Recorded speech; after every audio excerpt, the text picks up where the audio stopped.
It's time now for the Pig and the Hen. Pig and the Hen Show. Pig and the Hen Show.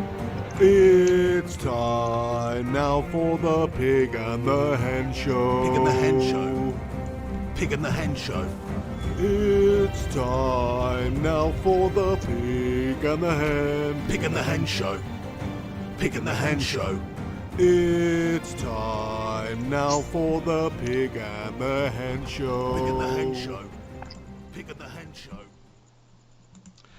Boom, chickadee chanka, how's it going, everybody? It's the Flying Pig here on the Pig and the Hen Show, joined by the man, the myth, some may say legend, Henry Hotspur. How you doing, Henry Hotspur?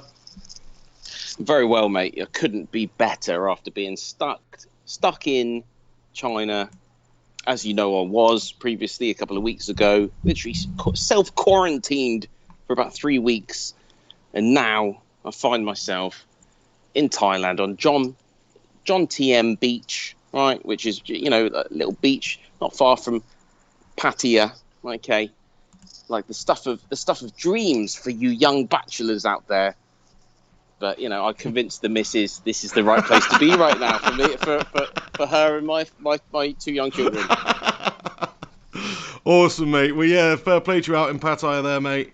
You've put your phone side. You need to put it sideways, mate. But anyway, I'm just concerned about my battery. Honestly, I might have to just do this for the hotel room, you know, shortly, because my battery has got issues at the moment. I'm still on this iPhone like 6S. So make sure your phone's charged up, mate. I know. Well, it was on charge. You know, and I'm trying to press the stupid thing at the back button at the back. Here we go. No, it's giving me some charge. The light's staying on. No, that should do us for an hour at least. Oh my days! Right, okay. Well, we better make it a quick one then, Hen. Fucking hell. But anyway, thank you to everybody who's joining us today on the Pig and the Hen. It's not been a Pig and the Hen show for a couple of weeks. Henry obviously left Guangzhou, went to Thailand to get away from this coronavirus. We'll get into that a little bit later in the show. But thank you to everybody that's stopping by and been waiting patiently on the channel here. We've got Archie, JP, Gungshi, Richard James, Nick Pendragon, The Saint, Douglas Falcon, Archie. I've already said you, mate, but you get two there. Glenn, thank you very much to everybody who's stopping by and waiting for this show to happen. You're a bunch of bloody legends. Do us a favour, if you are tuned in right now, smack a cheeky little like on this video, and do get involved throughout the live chat and stuff. We'll try and get as many people involved as we can throughout. But lots to catch up on, Henry. Where do you want to start with this show, mate? What's your feeling on today's show, mate? You want to get straight into how sort of mediocre Spurs are under Jose, or cover something else, or what? No, well, let's just get straight into that then, because that's the first thing that was on your mind, like usual, because you love a bit of Jose, don't you? It's all Mourinho for you. Solskjaer could win consecutively, 20, 30, 40 games, but the first thing that would be on the tip of your tongue if we were doing a Pig and the Hen show would be Jose, because you love the man. Well, if Spurs lost, it'd probably be quite high on the agenda, yeah. Oh, would it be? Okay, well, listen, Harry Kane is out, has been out for a few weeks now. Sonny is now out, pretty much until the end of the season, as far as we know. I don't expect to see him before the end of the season. Maybe a game or two, possibly, but what does that mean, really? So no Kane, no Son. If you look at Spurs statistically over the last 3-4 seasons, if you take their goals out, we're nowhere. We are nowhere. We've lost our two key players. It's not just me having a hissy fit right now just because we've lost our two best players. Because bottom line, the biggest problem here is we do not have the replacements. We do not have any strikers at all. You look at the game that we played against Chelsea the other day. Okay, so they've got like a Belgian striker, number 2, that's in the stands. He's not even on the bench. And then you've got, Olivier Giroud sat on the bench. And you've actually got England's number 2, Tammy Abraham, in terms of a striker right now, after Harry Kane. Obviously, Vardy's retired. They're starting for them. Let's just put it into perspective here. We basically went into that match unarmed. the Second Amendment's been taken away. For you American listeners out there, for that matchup, how do you expect us to compete? Well, it's pretty much what Jose had to say after the game as well, just the fact that they are pretty light at the moment in terms of having the personnel and the players fit and stuff like that. But what pretty I would say is welcome to Ole Gunnar Solskjaer's world, 0% mate. 0% full fat into no-fat milk, mate. It's like that. Because that's what, Ole Gunnar Solskjaer's been dealing with that for most of the season, mate, with injury issues to some of our key players. So I sort of feel okay, maybe they're not Kane and Son. I mean, those are literally your best two players, like your two goal scorers. So it is different in that sense. But still, these things are going to have to, going to happen throughout a season. And you've got to manage it. You've got to have the squad. That's why he signed, Bergwijn. That's why Spurs signed several players in the summer. Is to deal with these injury issues. But it's a bit unfortunate. I'll give you that. Yeah, but Bergwijn is not a striker. We did not sign any strikers. Either way, forward play. You've got Lucas Moura still there. Who else have you got there that can play up top? Dele Alli. Ha ha ha. Dele Alli's absolutely bloody garbage, isn't he? You've almost got to laugh after you say his name these days. What's going on? Dele. I know. No, it's laughable. But in fairness to Dele, he has played week in, week out for God knows how long now. Injuries that we've had. And, it's difficult. It's difficult. You'd like to think, he could just play every single game and do well, but it just hasn't worked out for him recently. And I don't know, mate. We're just missing that key component up front. Simple as that. Yeah, no. To be fair, any team in the Prem without Harry Kane or without Son would be feeling it right now, man. But either way, I watched that Chelsea Spurs game. And I really wasn't impressed with Spurs at all really throughout the game. But, I mean, fair enough. Jose's actually done an all right job. He's only, 1 point off of the Champions League places at the moment. But United did beat Watford convincingly. We did go above Spurs. In terms of the Champions League and qualifying for the Champions League, do you still think Jose's the man, really? Or is he going to be capable of getting the Champions League football for Spurs this season? Are you still feeling good about that? Or do you think maybe with Son, with Kane out, just a little bit too much of an uphill task at the moment, eh? Well, Jose, the man himself, he said it. He said he was actually asked by a journalist during the last press conference, I believe. And the question was, Jose, do you feel that if you are able to finish in the top four with the Spurs team as you have it, without Kane, without Son, will that be a better achievement than when you achieved second spot with Manchester United? No, is the answer. Absolutely and not. His answer was absolutely yes. Yeah, well, absolutely it would be. Yes, it would be a better that would be achievement. his answer, but that's not the case. But I think it's a that's better very achievement truthful. to finish second with that United side with a proper tight squad than to finish fifth with a Spurs team with a great squad. No way, because even with United with that shitty squad, should we say, you still had the players to play in the right positions. Like I said, Jose is working with the Spurs side. It's not Jose's fault. It is Tottenham's fault. It is Daniel Levy's fault to a certain extent. At the moment, then? Lucas Moura is fit, but Lucas Moura is not because an out-and-out striker. Lucas Moura up top there as a striker a bunch of times last season. Trust me, Pochettino would have liked to have signed another striker. Vincent Janssen didn't work out. We lost Janssen. We've been heavily reliant on Kane. Even when Son is fit, Son is not a striker. Son is not an out-and-out striker.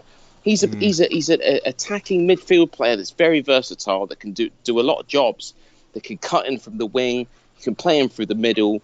But in terms of an actual solid number 9, he's not that at all. No way. And neither is Lucas Moura. Lucas Moura, at best, could play with, Lucas Moura is like the Defoe to Crouch. And not even that player. Defoe is an out-and-out striker.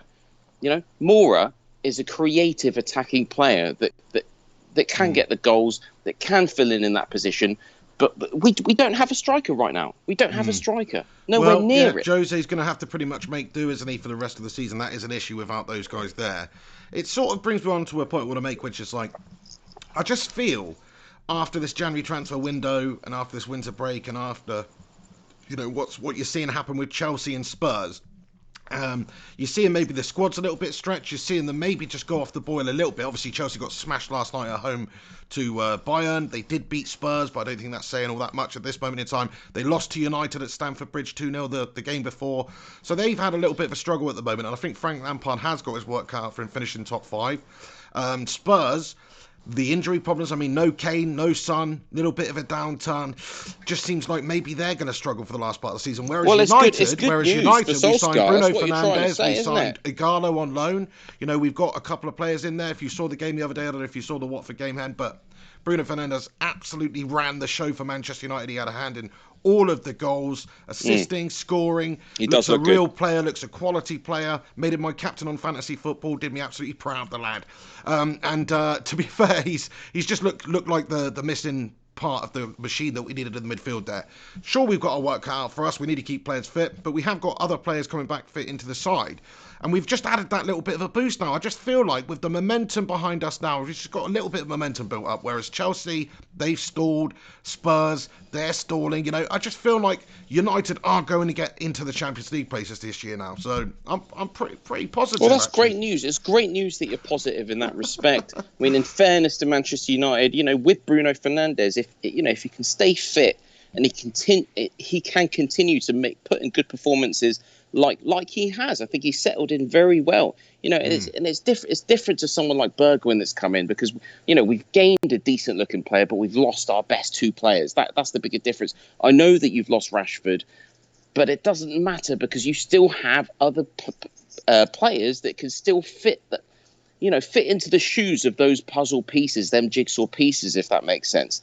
So now that you've added someone like, you know, I think you were putting out a video the other day comparing Bruno to Scholesy, was it? You know, is that right? Do you see him? No. Do you see him like that? You? No, that's a direct quote from Ollie. No, it's a direct quote from Ole Gunnar Solskjaer. Oh, that's a Gunnar Solskjaer quote. Okay. Well, he played with Scholes, didn't he? Yeah, but he also compared him to Juan Sebastian Veron, who was shit for United. So he sort of said he's like a mixture of Bruno and Veron. So I don't know what that means. Veron was a great player, by the way, one of the world's best while he played. So don't get me wrong. But for Argentina and over in Serie A and stuff, not for United. He didn't really recreate his best for United. But certainly I know what he's trying to say. He's just trying to say he's got all the attributes that's required of being that United maestro in the midfield there. Fair enough, Solskjaer. I agree with that. Comparing him to Scholes, though, I mean, calm down. It's freaking a couple of games he's had in the red shirt. Like, don't compare him to one of the greatest midfielders of English football history. Like, calm down, Ole Gunnar Solskjaer on that one. But I like what he's saying. He's just trying to pump him up a little bit. But in fairness, though, the fact that he has played with Scholesy, you know, he knows what Scholesy's about, and you know, for him to say that, of course, he's gonna, sensationalise it as the Manchester United manager right now, and try to be as positive as possible about it. But there must be truth in it. He's not just going to come out with it. You know, he's not a complete idiot. You know, I don't rate him as a manager, but, you know, end of the day, he's still hanging on in there. There's something about him. He's got that golemness to him. It doesn't matter how much you kick him down that cavernous oblivion, wherever it is, he will come back for that ring. It's as simple as that. Precious, mate. You know, he will. You know, like Lord of the Rings ain't finished, mate. There's still another film on the way. That's what you get with Ole Gunnar. Well, I think the biggest criticism of Ole Gunnar Solskjaer's tactics and management this season is we've really struggled against the lesser teams that we should be battering. Against the big sides, we've done well. Against the big managers, he's done well. But yeah, we've got to start cutting open the smaller teams. That's hopefully what Bruno Fernandes is brought in to do. Hopefully he's going to be the catalyst that does that. So, and if that Watford at home game was anything to go by, I mean, they beat us last time around, didn't they, in the first fixture of the season? So hopefully it's going to be a sign of things to come. United cutting open the teams we should be cutting open and then competing with the top teams. But yeah, I mean, you're right, Henry. He's like Scrappy Doo or something. Do you know what I mean? We had Shaggy. He's gone over to Spurs. Now Scrappy Doo's come in.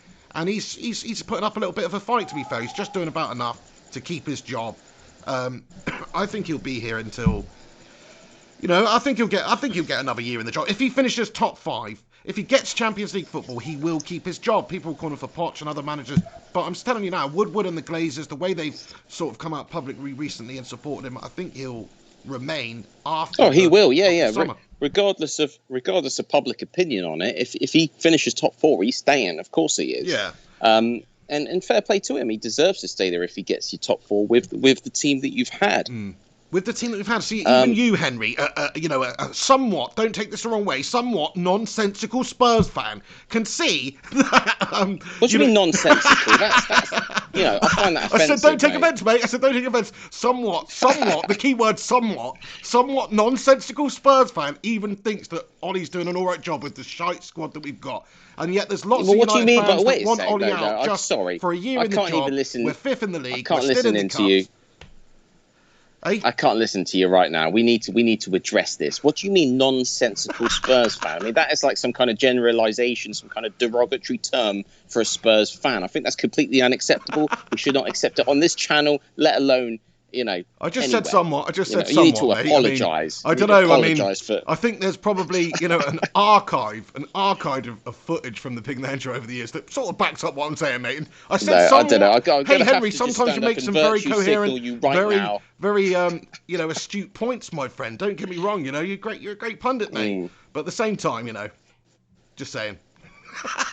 So you're just saying, basically, you're just trying to say that Spurs fans are, No. I don't even want to repeat what you said. That's not actually what I said at all, Henry. Any Spurs fans watching, don't take offence. I wasn't talking about Spurs fans. I was talking about you, mate. What, nonsensical Spurs fan, i.e. me? I mean, I think you're taking this a little bit too personally, mate. It was only just a joke. We should put it behind us and move on. Do you know what I mean? It's the singers, mate. It's the singers. Nice one. So Henry's on the old Thai beer now. Obviously, previously he's necking the old Bing towels or whatever over there. The singer artois. He's on the singers. He's possibly got access to Changs. It's a whole different ball game for Henry over there now in Thailand.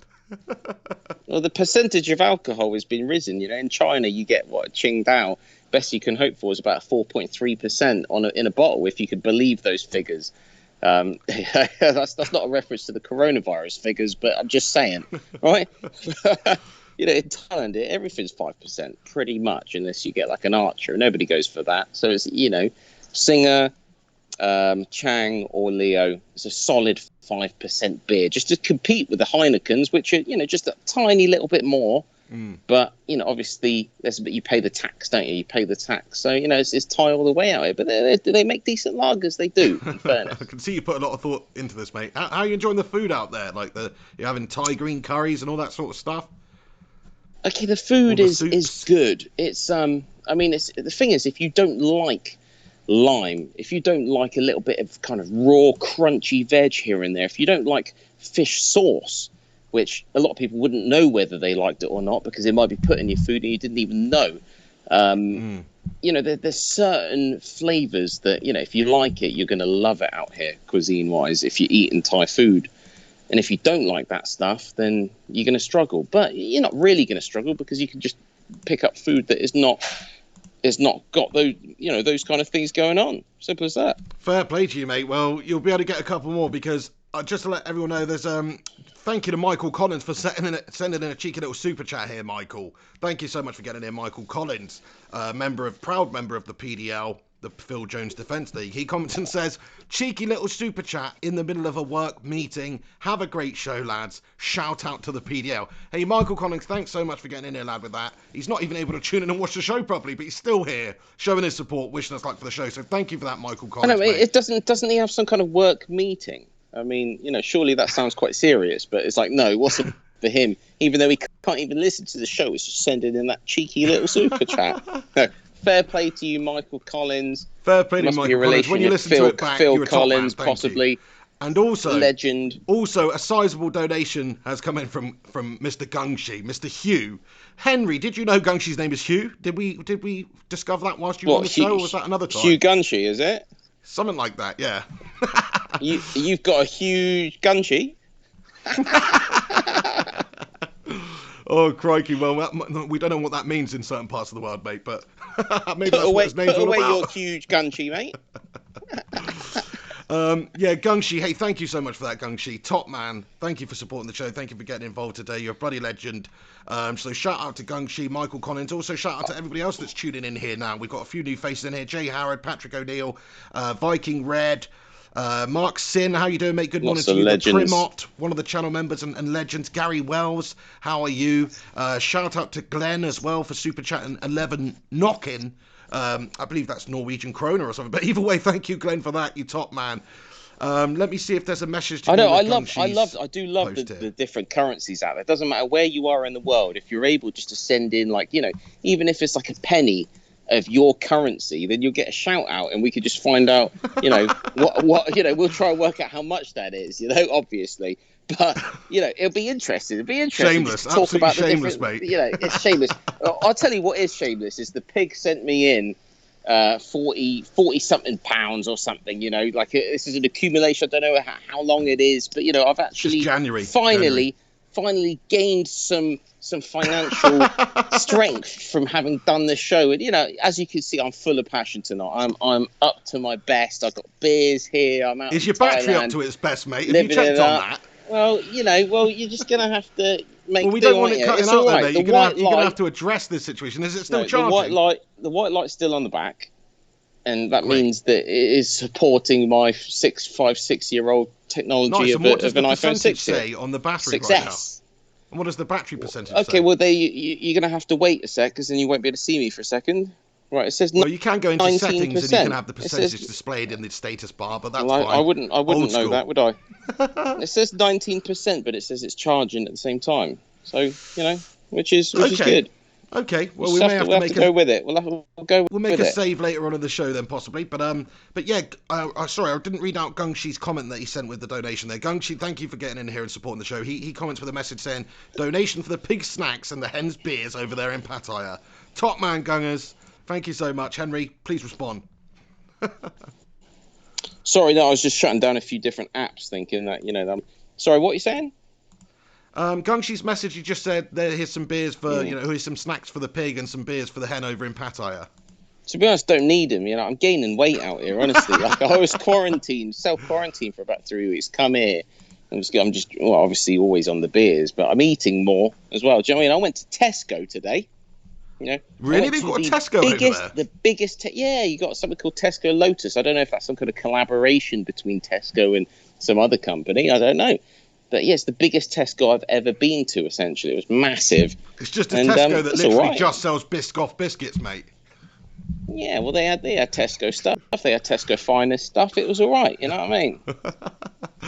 Nice one, mate. Fair play. That's strange, isn't it? And they've got 7-Elevens and all sorts, so it's sort of slightly American. 7-Elevens are dotted around everywhere. You cannot not see a 7-Eleven. I bet you're seeing a lot of Man United shirts out there. I think they've got a big following over in Thailand, don't they? No, none. Well, maybe that was 6 or 7 years ago when we were winning things, but maybe. Just shout out to anyone there that's been to Thailand. Let us know in the comment section. Anyone that's been to Jom Tien Beach, let us know. Because I'm finding it very interesting. It's a bit different, Awesome, man. Shout out to Alex Rudd as well for getting in here with a super chat and saying supporting the Spurs is somewhat nonsensical. Nice one there, Alex Rudd. Top man. Henry doesn't even have any words to respond to you for that one. Nice one. Yeah, well, just want to say once again, thanks to everybody that is tuning into the show today. Pig of the Hen Show's not been on for a couple of weeks here, so we should be back to normal now. Obviously, Henry's out in Thailand. We'll do our best over the coming weeks to get the shows out as planned and regularly. So thank you to Henry for joining me. Thank you to all you guys for tuning in right now. If there's anybody I've not already given a shout out to, like Sirius Lee, thanks for joining us. Stipmeister, the Music Fiend, and whoever else is tuning in here, Tony Soprano, thanks very much for stopping by and getting involved in the live show today. Do the pig and the head a favour. Please do smash a cheeky little like on this video. Also, if you can give it a share on social media, that would be legendary. Or just retweet my tweet about the show. Thank you very much. Right then, Hen. So it sort of brings, I guess we better get on to the big sort of Champions League news, which has affected both of our teams in the Premier League this season, which is Man City obviously got banned for 2 years from competing in the Champions League due to breaches in financial fair play rules. So they have appealed, though, from what I understand today. They've officially appealed to CAS to try and get this overturned or shortened or something like that. So there is a possibility, that will happen, that the ban will be shortened, or maybe it will be upheld. We'll see. Maybe there'll be more sanctions coming, because that's just from the UEFA, obviously the governing body of European football, but the FA is what governs and dictates what happens in the English Premier League. And of course there are financial fair play rules in place for that, so you could see other sanctions, you could see point deductions in the future applied by the FA, you could see transfer bans, you could see them having to balance the books, sell players to try and justify some of their the balance in the books and things like that. And I just think it's awesome. It's like the best thing that could have happened for Spurs and United this season. There's an extra Champions League spot up for place, which both of our teams are really in the mix for challenging for, and I'm feeling good. I was feeling sort of half confident that maybe Ollie could pull the rabbit out of the hat and get us top 4 anyway, but I certainly feel like top 5 is achievable for United. And the way maybe Frank Lampard's Chelsea looking, maybe Spurs could creep in there too. Who knows? Yeah, I mean, to be honest, the fact that obviously when it comes to the court of law, then anyone or any body should be able to appeal. But for me, it feels disgusting, really. But at the end of the day, we all know City have fiddled. Otherwise this wouldn't have come about. So the fact is that now they can spend as much money as they want on trying to rectify the situation. It's kind of like we all knew something like this was coming. And to be honest, it is exactly the right punishment. If they are able to get away with this, to spend the money on the best sports lawyers out there and get off the hook, essentially, then, there's no deterrent anymore, because any rich club will feel like, well, end of the day, if you buy your way out, essentially, you're always going to be okay. And that is the last thing we want in football. That is not what we want to see whatsoever. It's just cheating. It is tantamount to cheating, really. If there's rules in place that say you have to spend within your means, you have to make it a reasonably level playing field. The rules are the rules. Yeah. What are they trying to appeal? They wouldn't have been found guilty unless they had been guilty. It's not like UEFA are turning around to every single club out there, like Bayern Munich, Real Madrid, Barcelona, and saying they've all fucking messed around, because that's not the case. And if it is, well, there's corruption within UEFA, which wouldn't surprise me. But in this respect, it sounds about right. It does sound about right. The rules are there. They've got City. to uphold them if somebody breaks them. I expect. I don't understand how PSG balance their books, signing Neymar for 196 million and and having a revenue 200 million a year less than Man United. I don't understand. I think they're under scrutiny as well. I believe. Yeah. So some of these supposed big clubs that you see around Europe, they just might have the rug pulled out from underneath them. Like City, there's some talk, and I don't think this will happen, but there is some talk that they could even have like their Premier League title sort of rescinded, taken away from them, and maybe that they would be awarded to the teams that finished second for those couple of seasons. No, I don't think you could do that. I mean, because what's there to celebrate? So what you're saying is you're hoping that Jose. Okay, so what you're saying is Jose could get another title. Of course. Having won it with United now. I mean, that would be the best thing to happen for years. Not really. Would that really mean so much to United? Yeah, and then we'd sack Ole Gunnar Solskjaer and get Jose back, mate. Is that what you want? You said it. You said it. Do you realise you just said that? Yeah, it's a joke, You just said mate. That to your It's a joke, mate. To your 24 million subscribers there.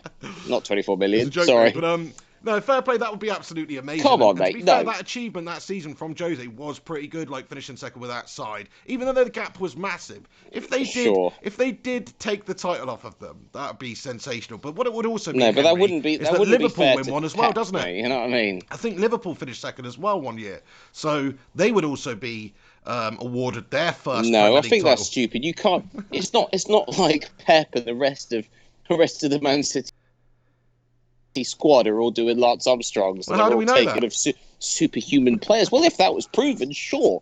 But they're not, are they? This is about money spending. But it's not about performance-enhancing drugs. It's about cheating on a different way. No, but you can't take away their titles. End of the day, they're still human beings. It's not. They haven't cheated through drugs. Of course you can take away their titles. It doesn't matter. No, you cannot. Let me tell you this then. Let me put it this way. You can penalise them when it comes to the future, but you can't take away their titles now. What is the punishment then? Because let me put it this way. The punishment is that they're out of the if I was Jeff Bezos, or some trillionaire guy... They're going to... Wait a sec, You're talking over me, mate. I was about to make a point, because I'm making a point here. So, they be a might be shit point. taken out of the Champions League, as you know. They may receive minus points, just as Bournemouth was back in Division 2 or whatever it was called, however many seasons ago.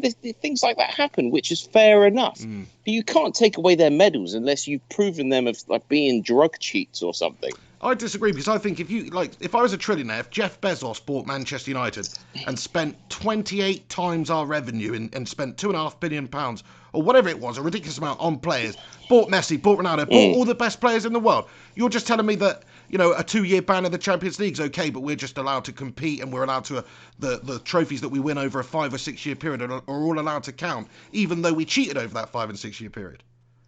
Yeah, absolutely. Well, that makes no sense. That's just completely throwing away the rules, and we might as well do that. Because it comes down to the insubordination of FIFA, essentially, for not getting on top of the club's regulations. End of the day, once the teams have got the players in, the squads are announced, the managers are in place, they're playing the games, you get seasons, you win trophies. End of the day, it is what it is. It's happened. Unless you're proven of being drug cheats, like I said, it's set in stone. That is what happened. But yeah, exactly. But you will suffer the consequences in the future. So, like we're seeing now, City may be disqualified from the Champions League for the next couple of seasons. They may receive a points deficit for the next Premier League season or two. And that would be a huge, huge detriment to them.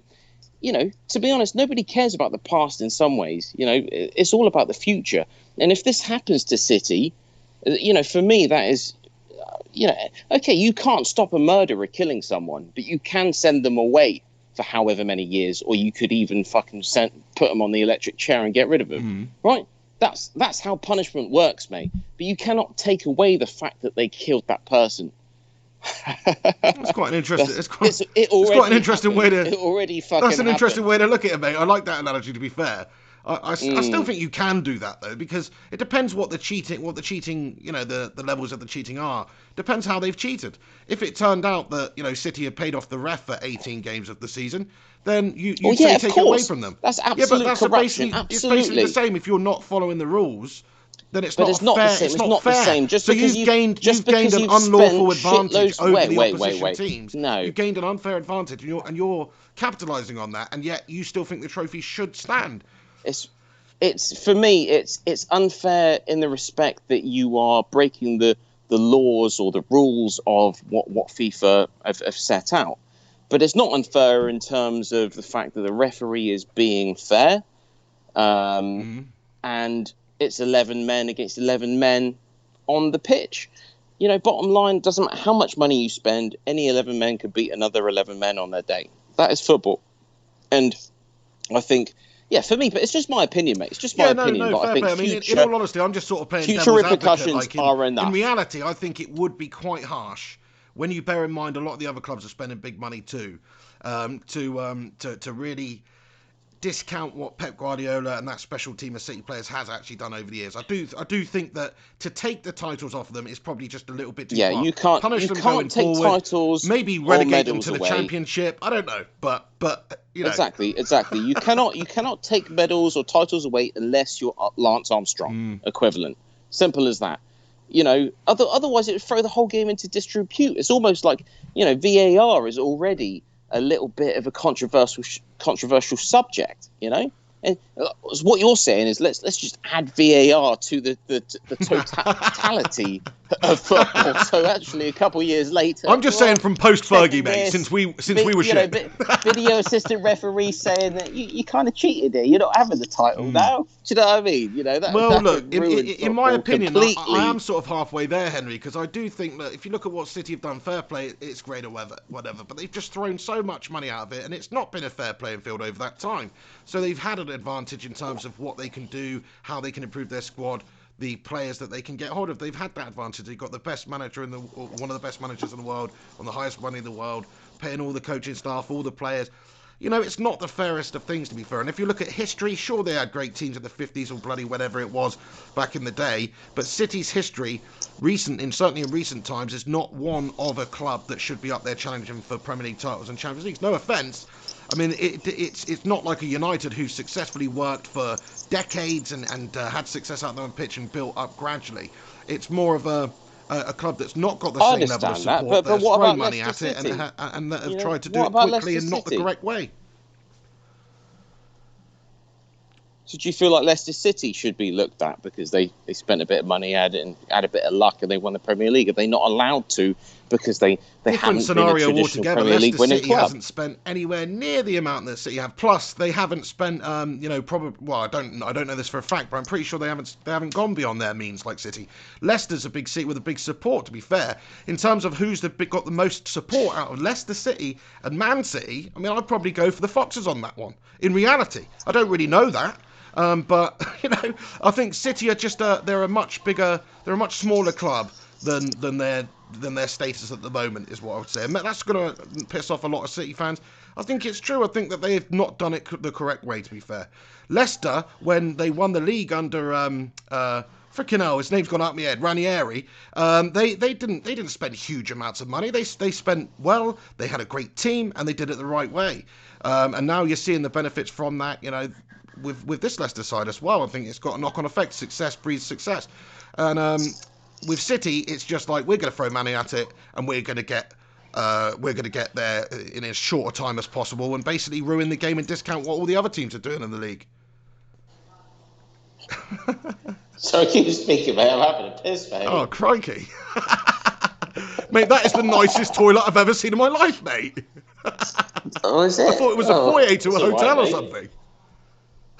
No, well, I walked through the foyer and now I'm just having a piss in the urinal, mate. Okay, great. Well, we'll let you get on. Please don't show your tag live online, mate. But either way, I want to shout out to a couple of more super chatters that have popped in here. We've got Joel Morris.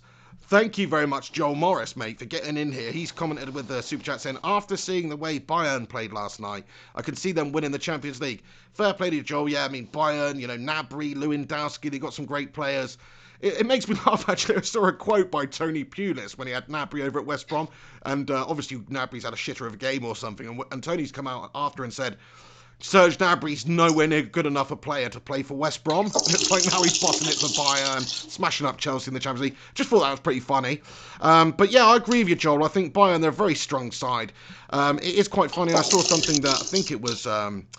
maybe Borussia Dortmund or Leverkusen or somebody shared yesterday, which was like some people saying that the Bundesliga is like a farmers' league, and obviously it's not, because all the German sides are doing very, very well in Europe. And if you look at how they did against Chelsea yesterday, they battered them at the bridge. 3-0 domination, destruction, makes you literally question everything Frank Lampard's done all season long.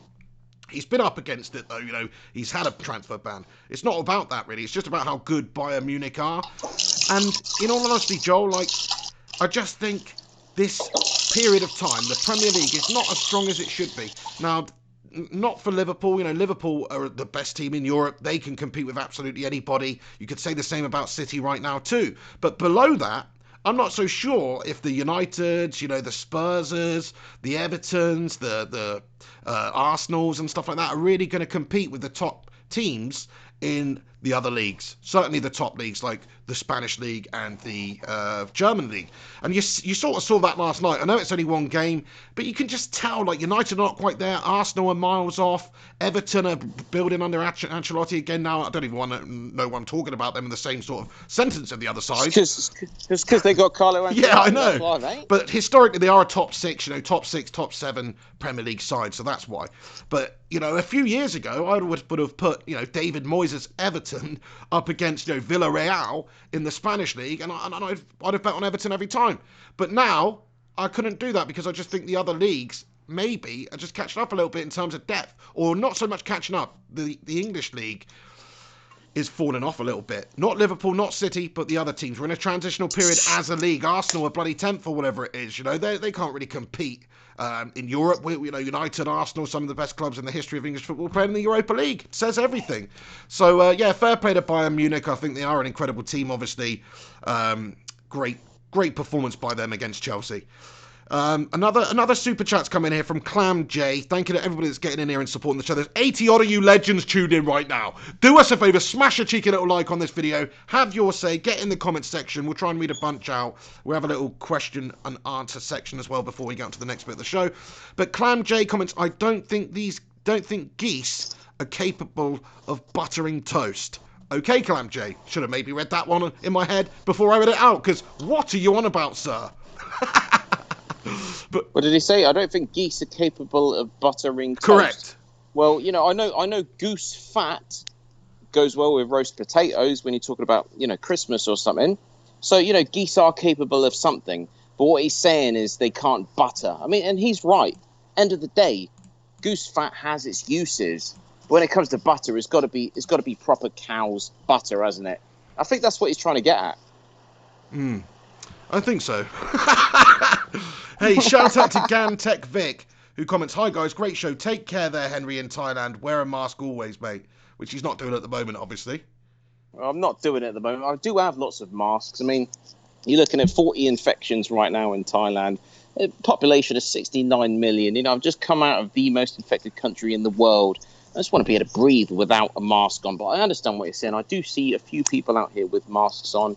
You're probably right, but to be honest, I'm probably going to have to go back to China soon, so I'm saving my masks for the actual kind of contaminated, proper contaminated. Is it a good idea to go back to China while this is all still going on, though, Hen? I don't really have another choice, Okay, so I could return to the UK, but I'll be honest with you, Pig, and I don't want to sound pessimistic, but this stuff's going global. It's almost to the stage where I'm thinking, to be honest, you're probably actually better off in some of the. Yeah, but there's like 14 cases in the UK, mate, and there's like thousands in China. Yeah, but it can explode at any time. You look at South Korea, you're looking at hundreds of new cases a day. Italy Iran, had a couple of hundred. Italy, the same. Okay, and okay, are we doing this section now, or are we really going to do this section now? Well, to be fair, I mean, I think it's been unless there's anything it's been about football 3 related. Weeks. Sorry, mate. Unless there's anything sort of football related that we haven't talked about, you want to talk about, maybe we should crack on. Plus, I'm a little bit concerned about your Batteray situation. What's the percentage now, mate? Well, I think it's okay. Right, okay. Let me just check. It says 19% charging. So basically, whilst the light's on at the back and it's still charging, we're kind of okay. Fantastic, hopefully. Fantastic. That's good. Well, I want to say a quick shout out to all those people sending in your super chats. I hope you appreciate the fact that the hen is more than comfortable to essentially urinate during the show. I mean, this is a common occurrence. I mean, what other shows can you tune into where you actually get a live urination? I mean, this isn't live pornography. I mean, I guess it's almost bordering on that, isn't Trust it? Me, really? nobody is looking for that, mate. Trust me. You don't see my bits out. This is a good question. I had 2 questions. So question number 1 is, I went to the bathroom and I washed one hand. So if you actually, look back over the footage that we've just recorded, I was holding the phone in one hand and the other hand unzipped, weed or urinated, zipped up, went over, washed hands with soap, then used disinfectant, washed hand again, all with one hand. I did this all single-handedly. And end of the day, anyone that says that you can't do it with one hand, why don't you ask someone that's only got one hand? Do you know what I mean? Because they'd turn around and say, I sure as hell could wash with one hand, wouldn't they? Right? So I think that's absolutely fine. If anyone's got an issue with that or any comments on that, let us know in the comments section. That is a very interesting observation, Henry. Fair play. And your other point that you wanted to make? Oh, yeah, good point. I had 2 points. I can't remember the other point. I think I covered 2 points at one, didn't I? Probably about the ice in the urinals there instead of freaking urinal cakes. Is that the next thought on your mind? Oh, no. Well, sorry. I went to this restaurant the other evening where they had ice in the urinals. It's the first time I've ever seen it. I was just pissing on the ice and it was melting away and thinking, this is fun. But the cold temperature makes it smell less or something because it's hot over there or what? I don't know. Well, that's your theory. That's your theory. Yeah, what is the logic behind it, though? Isn't it? I don't know. Don't ask me. I don't know. Show me. I just pissed on ice cubes. I don't know why. All right? Fantastic. Anyway, back to the coronavirus. Okay, so I do have a theory. Okay, you've probably heard it elsewhere, but you've heard it here first, as far as I'm concerned. I think hot weather helps. There's a lot of experts out there in China, worldwide. I read a lot about this. Of course I do, because it's end of the day, I reside in a country where we got a serious issue. So of course I'm going to inform myself as much as I possibly can. And I asked myself, why have you not had a proper outbreak situation in places like Thailand, in Singapore? Okay, yes, you've had, tens of infections, 50, 60, 70, 80 infections. But what we are now seeing over the last 48 hours or more, let's say the last 4 days, you look at Iran, you look at Italy, and you look at South Korea. And like I was saying 2 or 3 weeks ago on the Pig and the Hen show, I told you we are looking at a worldwide pandemic. I'm not saying this is the zombie apocalypse. I'm not saying this is going to happen overnight. But what I am saying is 2020 as a year is going to be dominated by this strongly contagious virus that is a pandemic. And it doesn't matter how the World Health Organization tries to glaze over the fact of the fact that it is a pandemic. They like to say, it's not quite a pandemic yet. It's still possibly under control, but prepare for a pandemic. I don't want to listen to shit like that. That kind of shit says to me, you guys know it's a pandemic. Just be fucking honest. Okay? This is what we're dealing with now. Before we were dealing with 132 deaths and a few thousand infections in the Hubei region, and it was starting to spread in China. This was 3 weeks ago, I believe, last Pig and the Hen show, or maybe a month ago. I might be wrong. Let's say a month ago then. Okay? So a month ago, we were looking at 132 deaths and less than 5,000 infections. A month later, literally a month later, we're looking at 80,000 infections and 2,500, almost 3,000 deaths worldwide. We now have serious spreads in 3 other countries that are not China. And anybody out there that tells me it's under control or this is not a global emergency, you're on one, aren't you? You are absolutely on one, because this is just the start. This is the iceberg. Even if it was to stop tomorrow, we still feel the repercussions of it for the next 5 years at least, in terms of global economy. It's already had that much of an impact. So just get ready. Just get ready, lads and lasses out there, because this is just the tip of the iceberg. This is going to go worldwide. America have already admitted that they need to get ready for, an issue in the United States as well. This is going to go everywhere. It's as simple as that. I agree with you, Henry. I think it needs to be taken a lot more seriously by a lot of countries. Like, why is the UK, why is a lot of countries even letting people just freely move into their country from another country? It sort of doesn't make much sense. Like, surely if you want to do travel at the moment, there should be some sort of a proper quarantine period. But I know what you're saying. Like, economically, it's just insane to stop travel to that extent. Like, economically, it's crazy. So it's like you've got to balance economics and how much money you're generating as countries versus how many deaths are going to take place. And unfortunately, that is the sadness of the world we live in, that there's people making decisions to limit the amount of deaths rather than try and stop them altogether. Exactly. The weird thing is that Italy were actually one of the first European countries to stop flights to and from China. So, this is the thing. This is what I mean. It's like, it doesn't even matter how you're trying to contain this. I just don't think you can contain it. So now that you've had outbreaks in Iran, Italy, South Korea, so the rest of the world says, right, well, we're not accepting flights from those countries. But if you look at today's figures, there's, the Iranians have already been spreading it to places like Kuwait, Bahrain, and other Middle Eastern areas. And so have the Italians. We've had our first case in Switzerland, Croatia, Austria. Nothing's going to stop this, mate. Well, it certainly does seem like a global problem that we need to try and stop it. They've got obviously they're working on cures. These things take a lot of time. It's just about damage limitation until they do eventually find a cure for it, which is. I think the media downplay it. The media continuously downplay it, but if you actually look at the actions of governments around the world, actions speak louder than words. And we are looking at the biggest, and I'll say it again, and I'll keep saying it on the Pig and the Hen show until someone out there says, to be honest, the hen's right. That's even if we're still able to do a YouTube show, because things could seriously hit the fan that badly. And I'm not even being funny, right?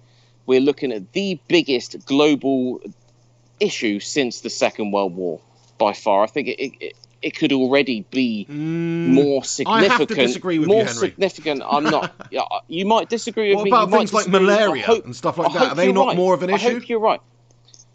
Honestly, I think the coronavirus. Let's say you believe the current figure is 80,000. Let's times that by 10. Let's say there's another however many 100,000 out there. So you're looking at 800,000 people infected in reality, and the death toll is actually 10 times 2,000 and something. So what's that like? So 800,000 infections and 200 and something thousand deaths.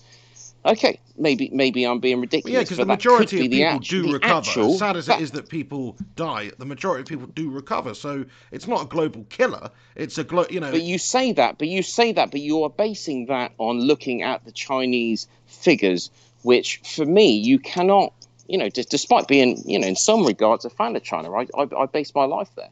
End of the day, but I don't for 1 second believe that those Chinese figures are 100% accurate. I imagine the Chinese figures are way worse than they're actually letting on to, mate, because they're trying to make it seem like it's not as bad as it is. This is but exactly I'm not basing what I'm it on Chinese figures. I'm basing it on, like the UK, for instance. I think we've got 14 cases and nobody's died. What I'm basing it on is I think as the year goes on, you could be looking at 60% of the whole world population being infected, because why won't it be? Why won't it be? It is just multiplied and multiplied from last month exponentially. And let's say it doubles again this time in March. And then a month later again, it doubles again. And then, but suddenly you're going to start to realize, actually, by the end of the year, we're looking at 60% of the global population infected, and it doesn't matter if it's a 2% fatality rate out of the population of the world, because then you are looking at hundreds, if not thousands of millions of deaths. Yeah. This is how fucking serious this is, and I don't think, I don't want to believe that. But this is how I see things going, because this is a biological weapon. I'm going to get into this when we get to Close Encounters of the Third Kind, because I've got stuff to say, and I'm not scared to say it. I'm not in China right now, and I'll say what I believe. Nice one, Henry. Yeah, we'll get more into it on the coronavirus. Thank you to everybody that's joining us. We're just I've got one more super chat here from Rudd, who says, can I call in? Probably not today, Rudd, because like Henry's got a bit of a battery issue. Also, I've got to get on in about an hour or so anyway, because we did get going a little bit late today, so apologies for that. But yes, we will have to take calls obviously next week. We've got a little bit more time, but there isn't any problem with Henry's connection here where he is in Thailand. It's actually a pretty great show. How awesome is technology these days, by the way, Henry? Whether you're out walking the streets of Guangzhou or whatever, or in some what appears to be, I don't know, like some sort of a cattle shed wherever you are right now. Well, basically, right. Okay, let me just give you an idea of what I'm walking under. So it's basically it's a lit area. Can you see that? So it's kind of just like a walkway, essentially, that's roofed, which is opposite the hotel. That's all it is. Just lit up kind of walkway on the side of the road here, which isn't really a proper road. It leads to a residential area, the hotel being on the main kind of beach street, and it just happens to be lit up here, so hence why I'm here. Awesome, mate. Awesome. Yeah, it's a good quality show today, mate. Good quality show. Just read a couple of comments out, then we'll crack on with the rest of the show. Cress Welsing says, virus propaganda, 2k dead out of 7 billion. The world survived the plague with no cure. Left-wing propaganda. Fair play. I mean, I can certainly understand that view, to be fair, because they do seem to be making it out to be absolutely awful, whereas there's loads of people die every single year from different strains of flu and things like this. But yeah, because I want to come back on that. We'll come back on it. Thank you very much. Let me when you can. Oh, right now you mean? Well, no, when I'm allowed to. Okay, great stuff. We'll do that for the the Henspiracy part. But Gungshi. No. After your segment here, I need to come. Just come back on it now then, because it's relevant. Okay, so end of the day, we're looking at 2,000 and something deaths out of officially 80-something thousand having been infected. Okay, you can do the maths yourselves. That is a certain percentage of people that are infected die. Yes or no? I'm asking you, yes or no? Sorry, mate. Say that again. I was reading the comments. Okay, so you're looking at 2,000 and something people dead, and you're looking at 80,000 and something infected. That is just the latest figures, official figures, if you believe them or not. But bottom line, that is a certain amount of people dead. Doesn't matter how old they are. It's a certain amount of people dead out of those people infected. Yes or no? Sorry, mate. Sorry, I've just got to deal with something really quick. Who's being racist in the live chat? Alex Rudd, are you able to sack them off, mate? Either way, I don't know. I can't see it, but there's people talking in there like there is. But say that again, Henry. Sorry for the third time, mate. Bloody hell. Yeah, talk about racist. So what I'm saying is there's a certain amount of people that have died from this virus. There's also a certain amount of people out there that have been infected. Okay? And that's a fact. Correct? Do you agree with what I've just said as a statement? Yeah? So a certain amount of people infected, let's say 80,000 people plus infected, and 2,500 people plus have died from it. That is a fact, yes or no? No, it's absolutely not a fact. It depends what the Chinese government... Of course it's a fucking fact. No, it's not. It depends what's been released, mate. No, but... It depends what numbers have been released. They might want to not tell you that there's 10 times the amount of people dead. Okay, it's not a fact. No, it's definitely not a fact. That is at least the bare minimum of what's happened then. Yes or no? No. Well, so what you're saying is what? So sorry, are you trying to say that they're actually saying more people have died than they actually have? I'm saying I don't know if they're saying there's more people or less people than have actually died. Who knows what the Chinese government want to play this? That's the most silly thing. That's the most silly thing really I've ever heard. Because they've got there is no way. There is no way. You're talking about a massive economical change that this could have on the country. Sure. If the figures are even 5 times what they're saying, you know. So okay, I agree that it could be exponentially more than what they're saying. Yeah. But what I'm saying is, let's at least agree that what they are saying is true in terms of amount of deaths. You know, they're not going to say people have died when they haven't. So at least 2,500 people have died from coronavirus. At least, can we agree on that? For the sake of getting on to your next point, let's just freaking agree on it. But to answer your question, no. Okay. Well, I don't know. You're being a fucking idiot right there. Because end of the day, you know, people have actually died. Family members are going to appreciate that their family members. Yeah, but the question you asked was the figures exactly correct? Fact. And the answer is no, it's not a fact, Henry. Wait a sec. So you're the fucking idiot, mate. Don't call me a fucking idiot. You're the one who's believing the media. You're all about you don't take everything the media says you to heart, and you do your own research. Well, to be fair, you're feeding all the shit that they're feeding you right now, mate. Wait a second. You're saying that they're going to say that people have died when they haven't, which I think is a complete disservice. Who the fuck knows what's going on? The whistleblowing doctor was dead with coronavirus. I think that's a complete... Who knows? Maybe they off him. Who actually knows? Dark stuff goes on in governments, Henry. You're complete disrespect to people that have actually died. It's not a disrespect to people at all. It's just a real way of talking about it. Okay, so what you're saying is maybe... They want the world to know maybe nobody's died at all when they're just making up a virus. A massive knock-on effect for the whole economy and the whole population. So maybe there's no virus at all then. Maybe there's no virus at all when they're just making up the fact that people are dying. Maybe the propaganda is real and they're just making it seem like a much worse thing than it actually is. Yeah. So then why would Italy and Iran and South Korea be saying that they're now having an epidemic and people are dying? Well, they've had a couple of hundred cases. I mean, in Italy there'll be way more than a couple of hundred cases of, I don't know, influenza B or a different strain. There'll be way more cases than that.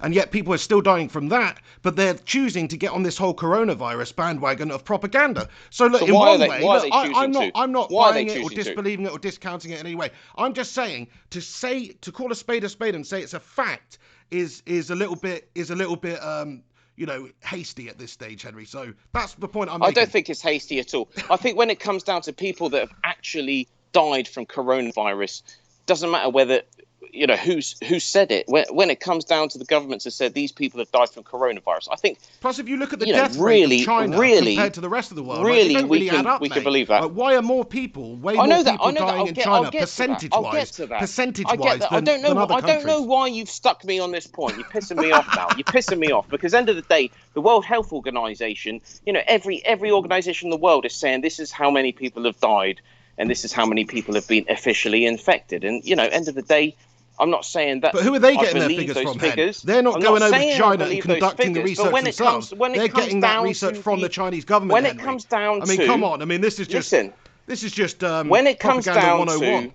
are you going to listen to me or not? You're going to keep fucking interrupting me. You're pissing me off now. When it comes down to the amount of people that have actually lost their lives from this virus, I mean, give them some respect. I mean, okay, maybe you're right. Maybe it's I'm not disrespecting anybody that's died, crazy Henry. That's a bit of a silly thing to worldwide say. conspiracy that actually nobody's fucking died and this coronavirus is an absolute hoax. Okay, that's what you're basically trying to say. What? All I was trying I'm not to trying say to say is that at actually all. 2000. I'm just saying there's All lots of I'm other trying to things say- going on in the world, and maybe they are putting a little bit of weight behind this coronavirus Okay, maybe. for some sort of propaganda against Maybe. China I'm or not something. Who disagreeing with knows? that, and I'm not even on that. I'm not even on that argument. What I'm trying to say is, let's at least assume that 2,500 and something people have died from coronavirus, and I'm just trying to get you to kind of acknowledge the fact that is what, as far as we're concerned, that is what we can accept. Let's just now. get on to Do your you next agree point, with and that? I'll say, I don't agree with that. I'll just say, yeah, get on to the next point. You don't agree with that. So what you're saying is there's been 2,500 people confirmed to have died of the coronavirus, and you won't even accept that at least is probably what is true at the very least. Probably. I mean, you're using You're words sick like and probably, twisted, mate, Henry. if you You're don't. using words like probably. Like, for nobody knows if those are the official figures. So no, I'm not going to believe that just offhand because China said that so many people died. No, I'm not, Henry. So fair enough. We disagree there. If you just want to believe everything the Chinese state feeds you, then that's absolutely spot on. No, I'm not saying that. I never said that I agree with everything the Chinese state has fed me. And I even said at the beginning of this show that I didn't. All I'm trying to say I love how is heated you are on this one. at the very least, the people that have been confirmed dead and their families of these victims that have actually died from a virus, my friend, okay? And you're doing them the disrespect I'm not saying, disrespecting maybe they're not about it from a actually global dead. standpoint, You know what I mean? statistics-wise. I'm not trying to bring disrepute on anybody's almost reputation. similar to What a saying that ridiculous the thing to people say. that I mean, that's died just in a something that fucking somebody who's shooting lost in the Sandy point Hook would or say, something didn't trying to actually make it die. seem That's what like you're trying to say, morally mate. I've got some I sort think of that is very disrespectful. something wrong with me. mate. That's not true at all. Anybody that has lost their lives, I feel very, very sad for me. It's a sad thing. But we were talking about the figures from China. So anyway, move on to your next point, Hen. We disagree. That's fine. You don't have to convert everybody into your way of thinking. Okay. Do you know what I mean? Okay, well, let's forget about the pig for 1 second. The rest of the bacon and egg brigade out there, 99% of people out there that actually read the news, and I know that not all news is real news, some news is fake news. I agree with that. And I'm not even saying that the figures out there right now are the real totals. I think they're far less than the real totals, in my opinion. They might be more slightly, but I can't imagine that it's a complete hoax. I can't imagine that actually nobody fucking died, because people are fucking dying from this, okay, for a start, okay? And we're looking at 2,500 deaths. You're looking at 80,000 infections worldwide, most of them in China at the moment. We're looking at explosions over the last week in South Korea, Iran, and Italy. And all I'm saying is you multiply that over the forthcoming, the weeks to come, the months to come, the rest of the year to come, and you could be looking at 60% of the worldwide population infected.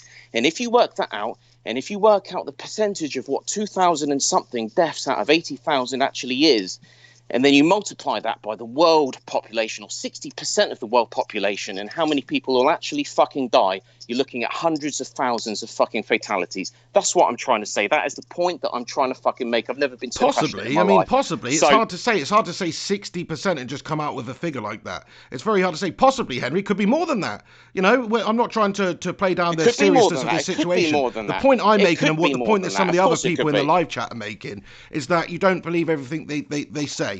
And also the fact is, why is things like malaria, why are other diseases that are killing way more people just not even talked about anymore? And yet this one's got everything behind it. Because you don't get hospitals in a certain city that are actually unable to take on new patients in the same respect. Okay, maybe in certain places in Africa when you've had an Ebola outbreak, yes, they've had a serious issue. They have been unable to deal with the outbreak in those extents. But to actually have an outbreak of this proportion in a country that actually has, relatively up-to-date medical facilities, doctors, But whichever country it is in, it's a very small percentage, isn't it? Even China, with all their 80,000 cases or whatever. You talk about a country with a population of billions here. The UK has 14 cases. Like, is it really that much of a serious matter for the world? I mean, okay, maybe, but surely anybody who's got it, they get contagion. Because all of the people recover apart from, you know, a strange percentage of people in China obviously haven't recovered, but elsewhere it seems like the majority of people do recover from it. So that's the point I'm making.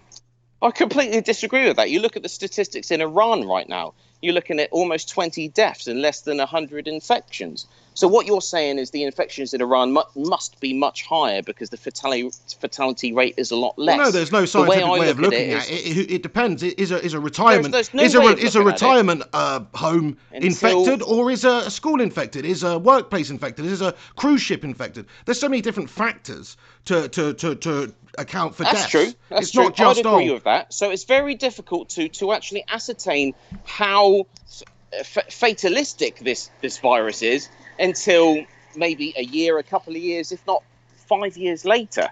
All I can say is right now we have never experienced anything like this in our lifetimes, because no government has ever taken these sort of drastic actions. And for anyone out there to say, it's all propaganda, governments are just responding to fear mongering, do one because not every single country in the world is going to be taking these kind of actions if it was just a common cold. It's not that. This is something different. This is a biological weapon that's been engineered.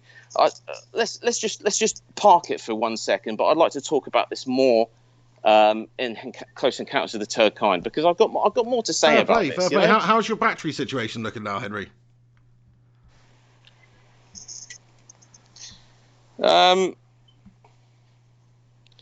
It's 19%. It's still charging. I don't know, mate. We should be all good for a while then. Yeah, we should be all good for a while.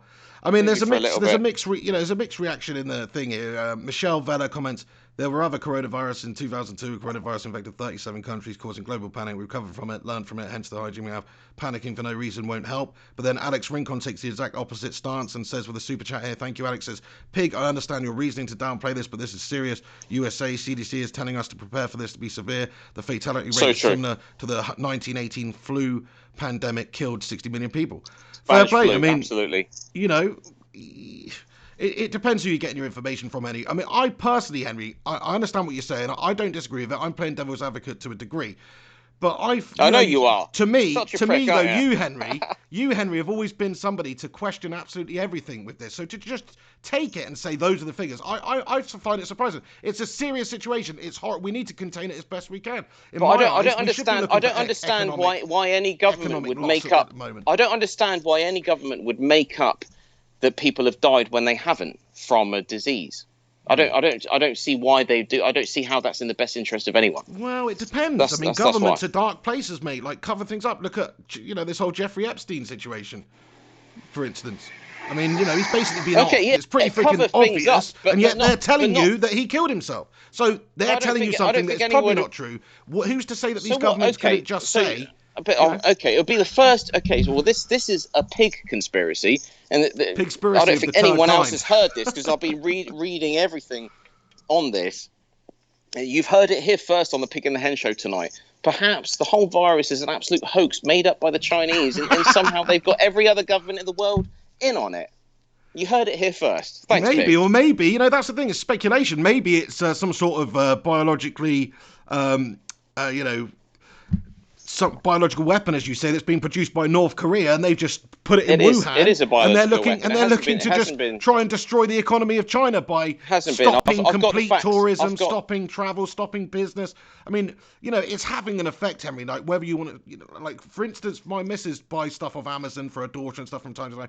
She's not buying anything made in China or coming from China right now. Like, that is the propaganda. That's what the propaganda has done. But that's stupid xenophobic bullshit, because there's no way that the virus is going to stay on a packaging that has been shipped over from China. I heard that it stays on surfaces for up to 14 days. Yeah, but it's not going to be shipped over that quickly. Maybe if it's been flown over, yeah, but you might have a case. I mean, that's what I mean, though. People don't want to take the risk. It's like, do you want to order your favourite Saturday night Chinese takeaway right now, Hen? No, well, that's just pure racism. That's not racism at all. It absolutely is racism, because end of the day, if you order food from a Chinese takeaway, there is no more likelihood the fact that that's going to be contaminated by coronavirus just because they have Chinese ancestry. End of the day, the vast majority of Chinese people that are providing Chinese I'm not saying I have that in feeling. the UK will not have gone to the Wuhan region any time lately. Absolutely, in fact, but you don't have to have, Henry. You could have bumped into one person who bumped into one person who bumped into one person who has been to the Wuhan region. That have 6 been degrees of somewhere separation, that has my been friend. infected, That's and all they you could need. just as easily be infected. So what you just came out with was complete xenophobic racial bullshit. Well, it wasn't anything that I said. I was just saying some people may have that view, because I know they do. Some people do. I'm not saying I do. But the fact is, that is the case. Well, if they whether do, or not you want to, I'm not going to say who.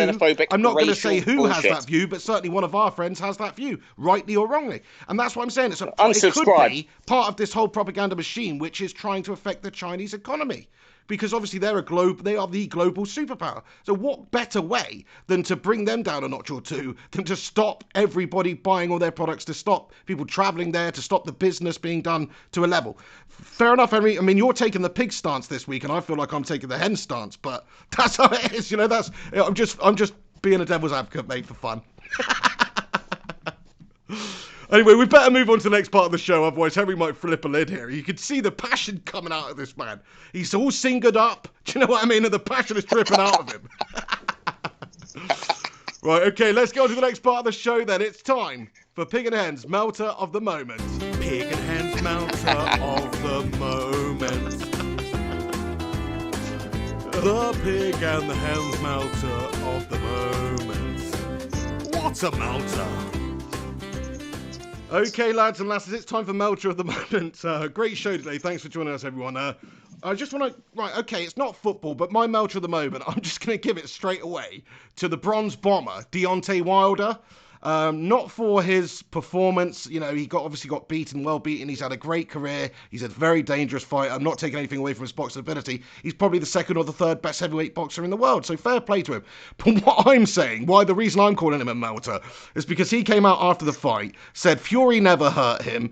And basically the big reason why he lost the fight is because of his ring walk costume, which was I don't even know what it was, but it weighed apparently 45 pounds. He's wearing this mask and garb and full setup. He comes out to the ring and he was wearing it for a few minutes before he comes out, and he said by the time he's got out to the ring, he's felt like he's done a workout, he felt like his legs were jelly, and he wasn't in the right place physically to go and fight Tyson Fury right now. What an absolute melter. I just want to say, just take your licks like a man. Say Fury was the better man.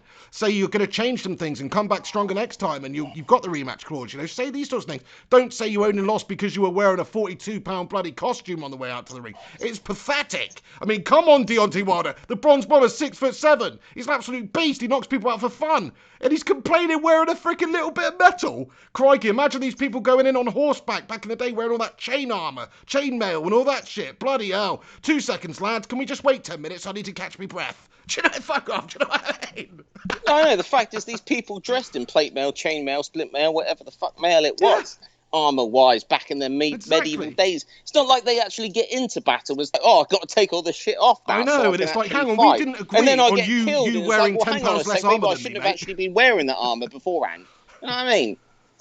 Yeah, exactly. It's like you can't agree, mate, we're coming into battle. Clearly I'm wearing heavy armour, you're wearing light armour. That's not fair. Do you know what I mean? Like, come on, we should have agreed on just like boxers agree on the gloves. But fair play, look, he's trying to justify. I know what's happening. He's trying to find a way in his head to justify losing the fight. He thinks he's the greatest. He thinks he's the greatest ever. And he's just been shown and schooled by Tyson Fury, the Gypsy King, in 7 rounds. And he's trying to justify a reason to get up for that next fight. That's what I think. I think he's just trying to think of something to latch onto. Absolutely. I mean, there's no point playing the music again because my melter at the moment is also Deontay Wilder. Of course it is. I mean, he's actually worn this costume. This was something to do with something to do with the African American history, some kind of symbolic thing. I haven't read enough about it. Right. The reason he wore that was for the black people of America, right? Which is all cool, absolutely fair enough. So in a way, it almost makes it worse that he's coming out and saying, "Well, because I had to wear that, that's why I lost." And he didn't have to hang wear it either. That's the thing. Like, don't wear it then, Deontay. Don't bloody wear it. You're wearing it because you're doing it because it's something that you believe in. Absolute massive respect. But then when you lose, it's like, oh, I shouldn't have worn that, should I? What a dickhead. I know, that's really not the best thing to say, moment. is it? He's mugged himself right. That's right up there. In fact, it's probably even worse than David Hay after losing on points to Klitschko, where he's like, yeah, I hurt my toe before the fight. No, that's more of a fair reason. Yeah, that's more of a fair reason. He wasn't at his physical best. He couldn't choose to have a hurt toe or not. Whereas Deontay Wilder had the choice to wear that stuff, which was, to be fair, the costume looked sick. It was a sick I costume. thought it looked brilliant. He comes out and he looks like, you know. Do you know what video game that was from, Hen? I don't. Is it from a video game? So. I thought it was to do with some kind of African American historical, something or other. That's all I know. I didn't read too much into it, but it's something to do with that. Yeah. Okay. So for the fact, yeah, he's the melter for me. Not just because he lost. I mean, that's 1% of why he's the melter. 99% of why he's the melter is because he chose to wear this thing that represented something that he obviously advocated or believed in, which I think is a cool thing to do. And then when he loses, it becomes the reason why he lost. Do you know what I mean? Yeah, let's pick on the thing that I'm trying to represent, and then let's just blame it so that no one can blame me. What a selfish cunt. It is melt-worthy, to be fair. I mean, look, Gungshi's commented here, as soon as I saw this news on Wilder, I thought melter of the moment. JP said he tried it on the night before. Yeah, that's another thing. He did actually try it on the night before. It's not like that's the first time he's ever worn it. So it's like, if you didn't like it, if you thought it might be an issue, don't bloody come out to the ring in it there, Deontay. You had the choice. I know, the most important fight in your life. I know. What a dickhead. Yeah. JP says Shredder. It did look like Shredder, actually, from the Teenage Mutant Ninja Turtles, to be fair, but I don't think that's what it actually was.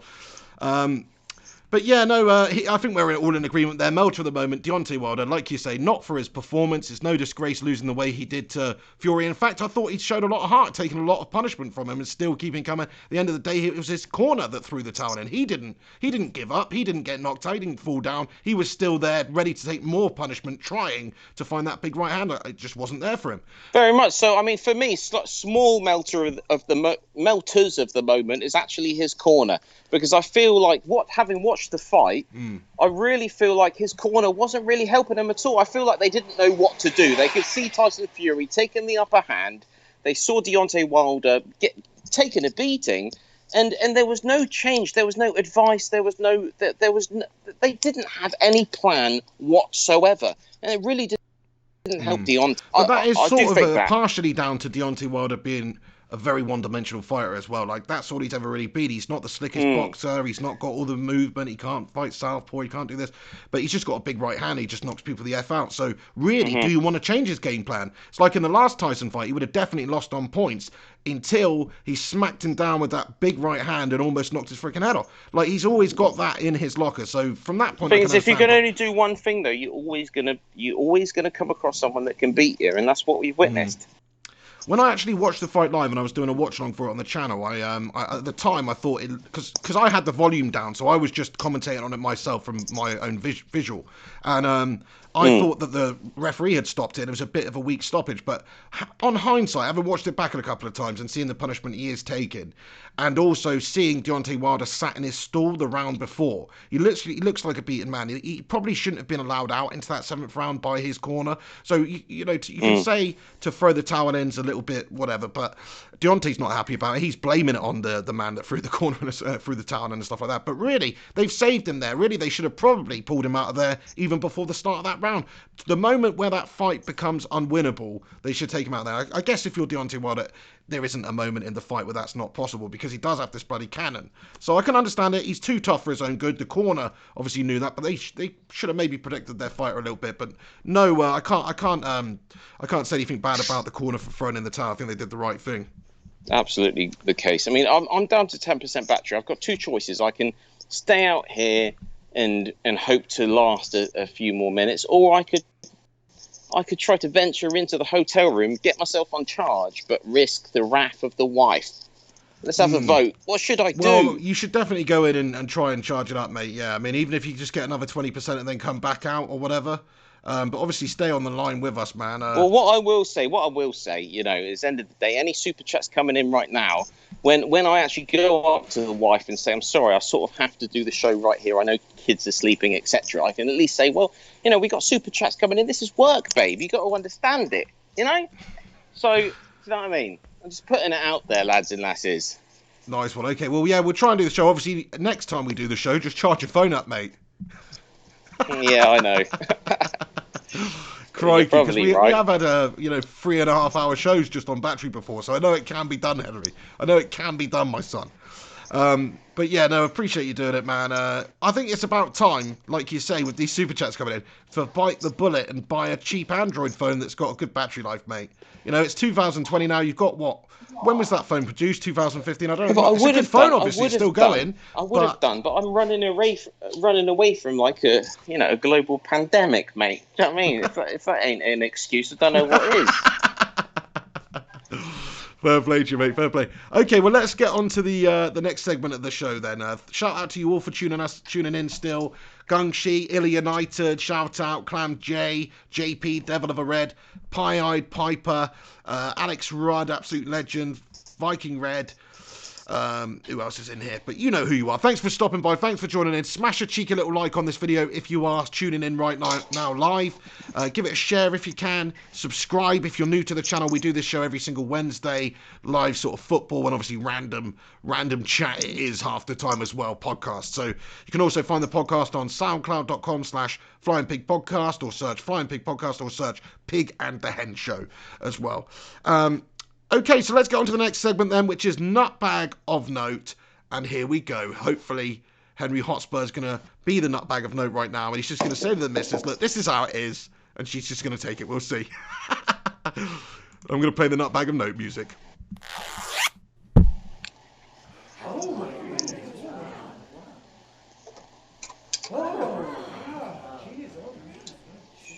Nutbag of Note.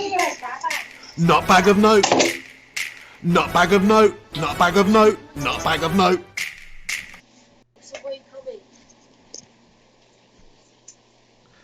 Nutbag of Note then, and while Henry's finding a little place to charge and everything, I will discuss my Nutbag of Note. And it may be somewhat of a cliche, it may be, well not cliche, but it may be very, very obvious after what we just talked about as well. But I have to give my Nutbag of Note to the Gypsy King Tyson Fury, because that was one of the best British boxing performances you're likely to see, certainly in heavyweight boxing. And I just thought it was a really entertaining fight. I thought he'd come and done exactly what he said he was going to do. Okay, he didn't knock him out in round 2 like he said, but he did knock him out. He did stop him. Deontay's a very powerful man, very dangerous man, very intimidating man, because he knocks everyone out. And Tyson Fury took the game to him. He took the fight to him. It wasn't just like Anthony Joshua did with Andy Ruiz, where he's outpointed him, the second time around and boxed and put on a clinic and done well and won on decision. No, this was actually, I'm going to finish you off. I'm going to prove myself as the greatest heavyweight. I'm going to take the fight to Deontay. I'm going to knock you out. That is what Tyson Fury did. He did everything he said he was going to do. He backed it up, and he's just a great representative of Britain, really, because he's somebody that's come back from a bit of personal turmoil, his past, depression, 28 stone, all this stuff, drug problems, suicidal. He's come back from that to go and recapture, and not just recapture, but reimagine the heavyweight boxing division, to really give it that shot of life. He's a huge global star. The Americans love him. He's loved globally around the world. And if you look at the performance that he put in there, it's one of the greatest heavyweight boxing performances you're likely to see. It was that much of a boxing clinic out there. So I just want to say fair play to Tyson Fury. I think he's done Britain proud, he's done the UK proud, and he's done Manchester proud as well. Obviously, he is a United fan. Massive shout out, massive love to Tyson Fury for doing that one, and he's just a fantastic representative of British boxing and British sport. So come on, my son, get in there, Tyson Fury. Henry, are you still there?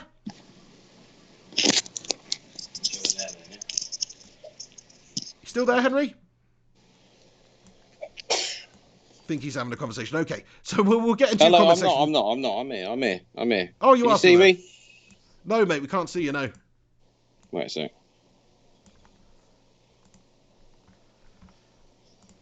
There we go. Good stuff, my man. Good stuff, my man. Are you all charging and all good? Well, I am charging, but I'm just going to go. Basically, when you get a hotel room, as you can imagine, you got your room with a bed or two, and then what's the only other room that you can go into if you're in a hotel? The shitter. That's it. That's where I am right now.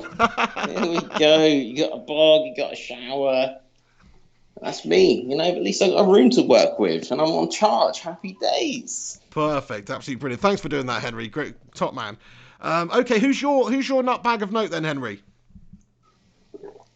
Who was your nutbag of note? It was Tyson Fury, obvious pick. Oh, of course. Well, it was obviously mine. I mean, I think anyone could have predicted that. There's no way we could be coming out with anyone else. I mean, me and the pig, we're both massive boxing fans. I look forward to this fight for many a month. I fully believe that I have said on previous Pig and the Hen shows. You may be looking a few shows back now because we probably haven't spoken about boxing for a while. But I've always said Tyson Fury is something special. He really is. For me, he's always been the real deal. He's only ever struggled when it's come to him struggling himself with his depression, with his weight gain, which is all a part of the same issues that he was having. They all came together. But when it's come to his mentality in regards to the ring and the way that he boxes and the way that he trains, when he has the right mindset, for me, he is the greatest boxer of our generation. We had Muhammad Ali, and I'm not trying to say that Tyson Fury is the next Muhammad Ali or the next Mike Tyson, should we say? Some of the greatest boxers out there. For me, Lennox Lewis, another fantastic boxer. It's one of them arguable subjects. But what I will say is, I genuinely think Tyson Fury is the real deal. He's so different from your classic boxer. The Gypsy King. He's like a Manchester white British guy, and the way that he is, everything about him is completely different from anything that we've really seen before. And I don't think there should be any reason to think that he doesn't deserve to be as good as he is, because it's plain for everybody to see that he's an exceptional fighter. Yeah, he's boxing from a young lad.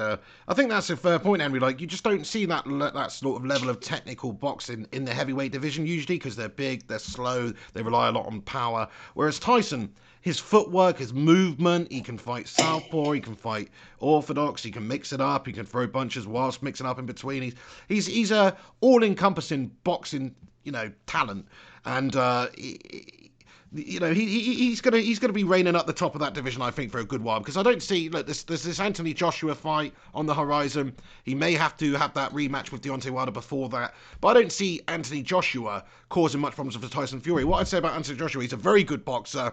He's very powerful. He's not as powerful as Deontay Wilder, but he's more technical than Deontay Wilder. He's more powerful than Tyson Fury probably, but he's nowhere near as technical as Tyson Fury. So it's somewhere in the middle ground. It's still an interesting fight. Like, we don't know what's going to happen. He could knock Tyson Fury out. That's possible. It always is in heavyweight boxing. But I just think if you look at the skill sets, if you look at who poses what threats to who, the fact Tyson's 6'9", awkward, good movement, good footwork, all that stuff, it's a nightmare for anybody in that heavyweight division. So I think he's going to rule, at the top of the roost until he wants to stop, until he retires. I think absolutely.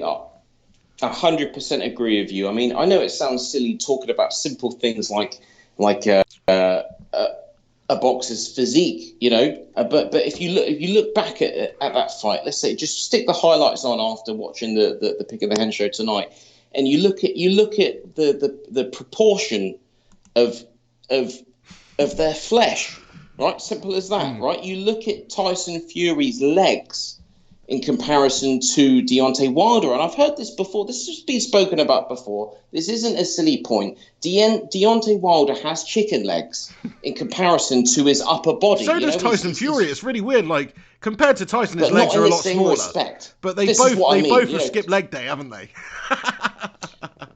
This is true, but I think Tyson Fury has the perfect legs. They're thick enough, they're strong enough, they're long enough to do what they need to do. And then the rest of it is obviously all upper body strength and power, etc. But when, Deontay Wilder, his legs are way too thin, and you could see him. He tripped over. He was too easy to come down, and it just simply comes down to the laws of gravity. When they make a bus, like a double-decker bus, where's the weight on that bus? They put the weight on the bottom of the bus to ensure that it's less likely that in an accident or whatever it is that bus is going to topple, because that's the last thing you want. To be fair to Deontay Wilder, though, Henry, you don't have weight. To be fair to him, and Deontay Wilder has too much weight at the top. His center of gravity is too high up, and physics are physics, mate. To be fair to him, his legs were twice the size before he put that outfit on and walked out, mate. So that's the only reason he lost. They literally withered his little legs away. You might be right. Might be right. But I love Tyson. Yeah. Absolute nutbag of note for me. Just the way. Did you see that point where he already had blood on his face, but not his own blood? That was Wilder blood, Yeah. And he had Deontay up. But he was licking at the corner his of the ring, and he wasn't actually licking his blood. He was actually licking the blood that has come out of his ear, mate. He stuck his tongue out. And did it in jest. I don't think he actually licked the blood. He wanted to taste blood. He licked Wilder's blood, mate. He wanted to taste his blood. Did he actually lick it? I think he actually licked his blood off of his shoulder. I thought he just did it to show that, he said before the fight, just to show that he was going to lick it. He said before the fight at some stage, I want to taste this blood. That's actually what he said. Nobody thought he was being serious. His blood. But he actually did. I thought he just did the just to show everyone out there that, that he was in the game. He's done what he said there. I think that was what mattered for me anyway. He didn't actually need to be vampiric about it. You know what I'm saying? Viking Red commenter says he licked it. He thought it was Vimto. But fair play to you. I don't know. I mean, that was a strange thing to do. He's obviously a lunatic. I love the guy commentating, by the way. I love the guy commentating when he licked him. He goes, he just tasted Wilder's blood. That's outrageous. For me, it's the exact right thing to do, and that you've said it pre-fight that's what I'm going to do, and he's gone on and done it. Do you know what I mean? It's just a way to make a legacy for yourself. Fair play. I love everything that Tyson Fury is.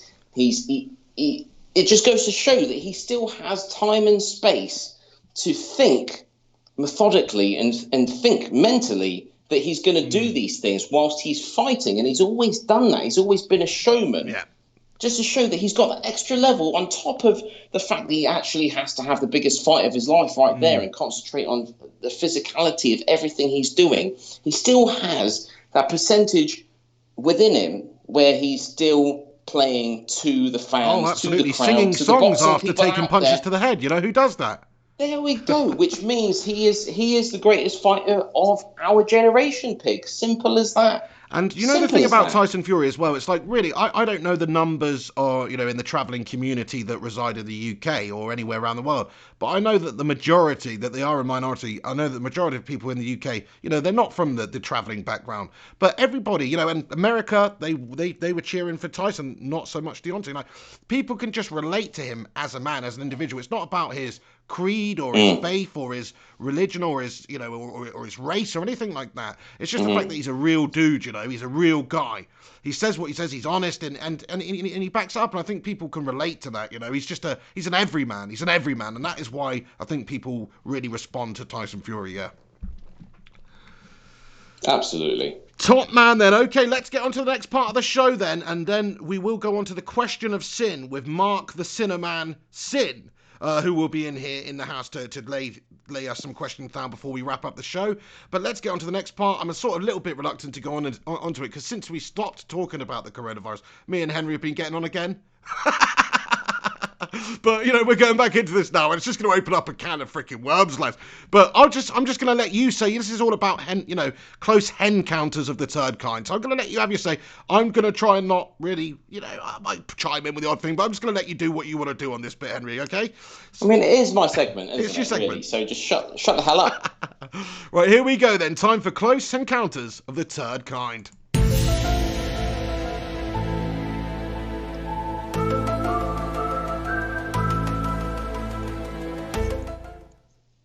Over to you.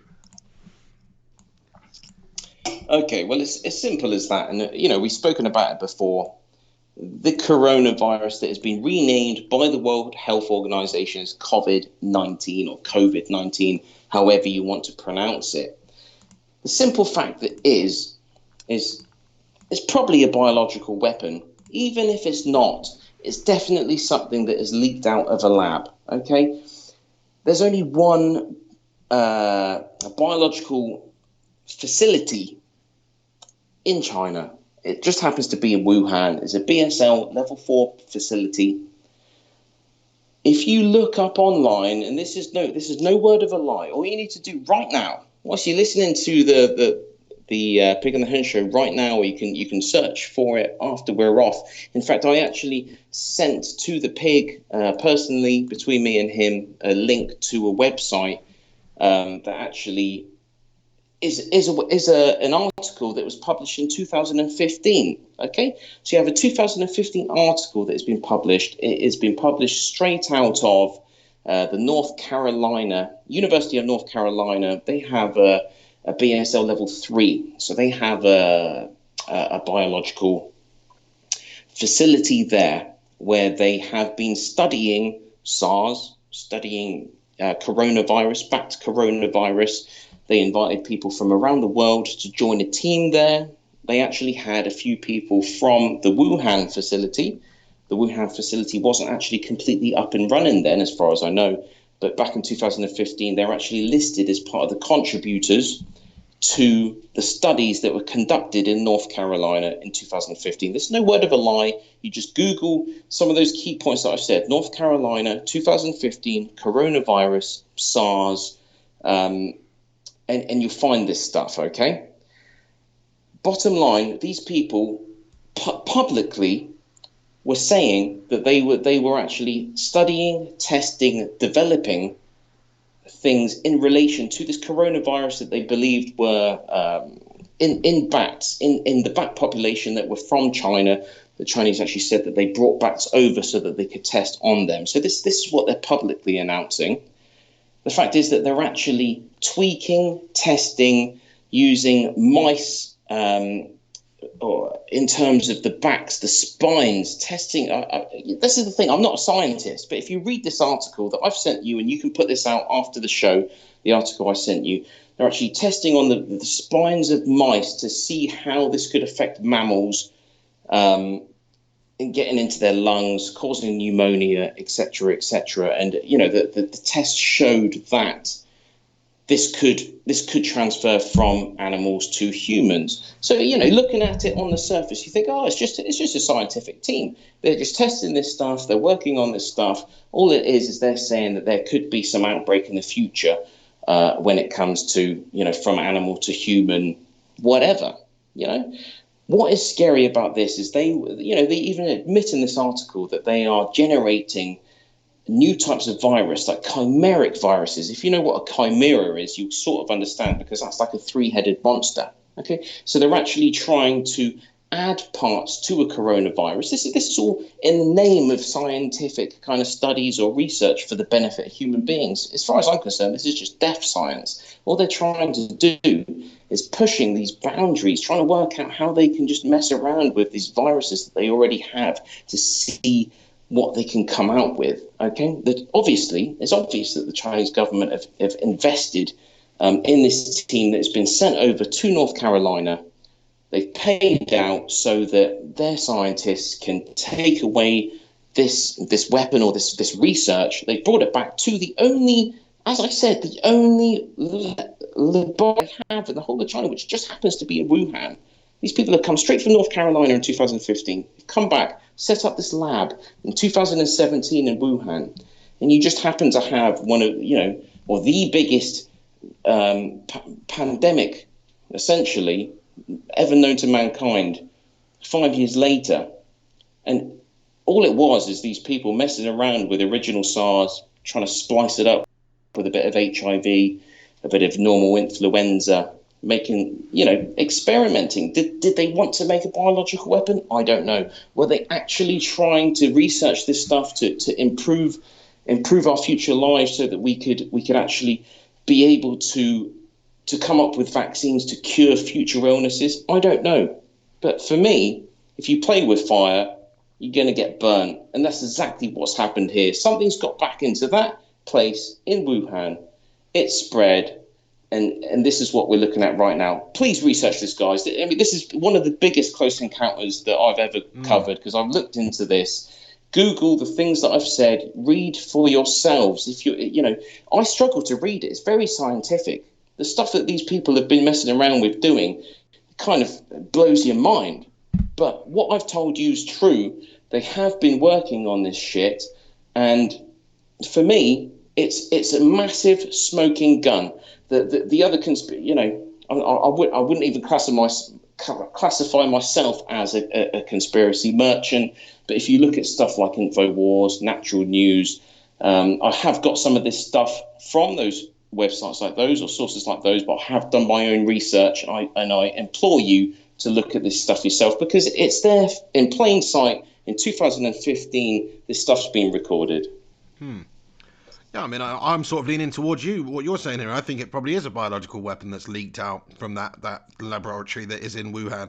I just want to... I showed you this the other day, Henry, actually, and to be honest, I haven't done the research to see if it's true, but there is a book that was written in the 80s by Dean Koontz called The Eyes of Darkness, and I just thought this was a weird coincidence, because in the book it says this. It says... no medications and antibiotics will be completely ineffective against the fungus-like blah, blah, blah, blah. It says, wait a second. It discovered that the bacteria destroy... Oh, no, hang on. In around 2020, a severe pneumonia-like illness will spread throughout the globe. So 2020, pneumonia-like will spread throughout the globe, attacking the lungs and the bronchial tubes and resisting all known treatments.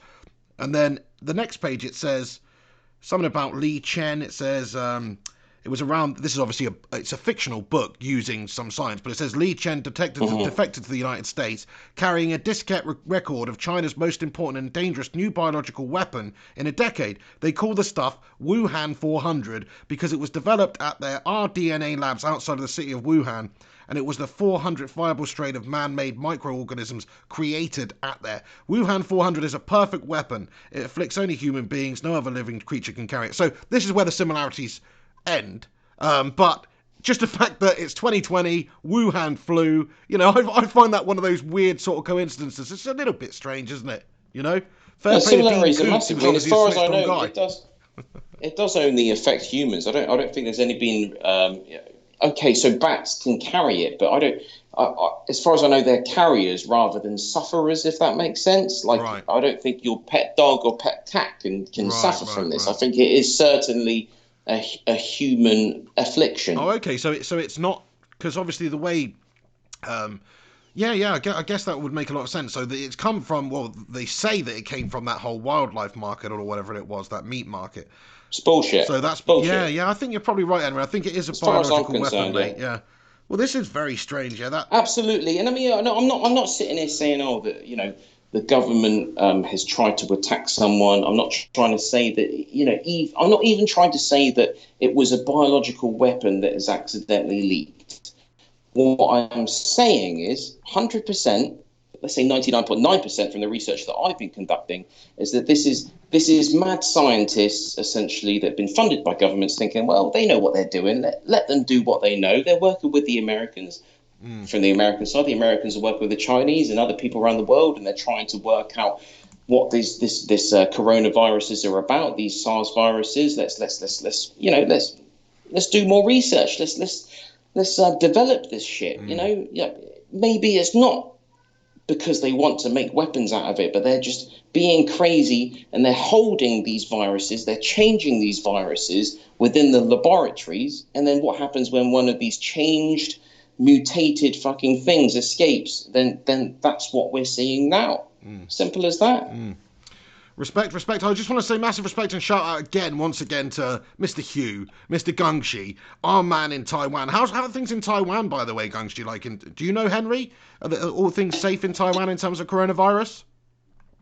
Well, Taiwan's just like another one of these provinces that have had infections. But in terms of like a massive outbreak, and we're talking like hundreds by day, we haven't seen that apart from Hubei, the epicenter, obviously, when it turned into thousands. Yes, Shanghai and Guangdong, certain provinces in China, obviously the infection rate has increased to 1,000 or more. But the fact that we've seen in Korea within the space of 4 or 5 days over 1,000 infections is what is the evidence and the proof that everything that I was saying earlier when you were playing devil's advocate and I was saying that this is serious. It's all the proof that we need, because this is Korea are not just going to be making this stuff up. Oh yeah, I mean, it's obviously worse in certain places. Well, pleased to hear that, Gungshi, because Gungshi commented back and he said Taiwan's doing really well. 28 patients, no deaths. So great to hear that, Gungshi. This is what I mean. Stay safe out there, my friend. This is what I mean. This is what makes no sense at all to me, because you're getting the infections here and there, and then in certain places it's just exploding now. But in the rest of the world, why is it not exploding? Is it because they're not testing people in those countries? Yeah, there's something strange about it. It's completely blowing my mind right now. It really is. But Gungshi's message to go along with the donation, and thank you so much for that, Gungshi, for getting in here, mate. He says, this is obviously when you were on your way back debating whether to go in, but he says, show who wears the pants in your house, Henry. To be fair, you've seen him a couple of times throughout the show, like we already know where's the pants, do you know what I mean? It's Henry with his pink frickin' budgie smugglers. No, I mean, I wear the pants because the show continues. I mean, it's my fault that my phone wasn't charged, do you know what I mean? No, spot on. I've been demoted to the bathroom, but what kind of man would I be if I went in and said, look, two sons and wife, you're going to hide in the bathroom whilst I do the show in the hotel room? That would be a little bit unfair, wouldn't it? Hey. Awesome. So I think we'll leave it there. I mean, we've covered the coronavirus. It is obviously a very serious thing that's going on. It does need to be contained as much as possible. How they do that, I don't know. One more thing to say. Sure. One more thing to say, and I don't, on the Pig and the Hen show, I don't usually say go and check this out.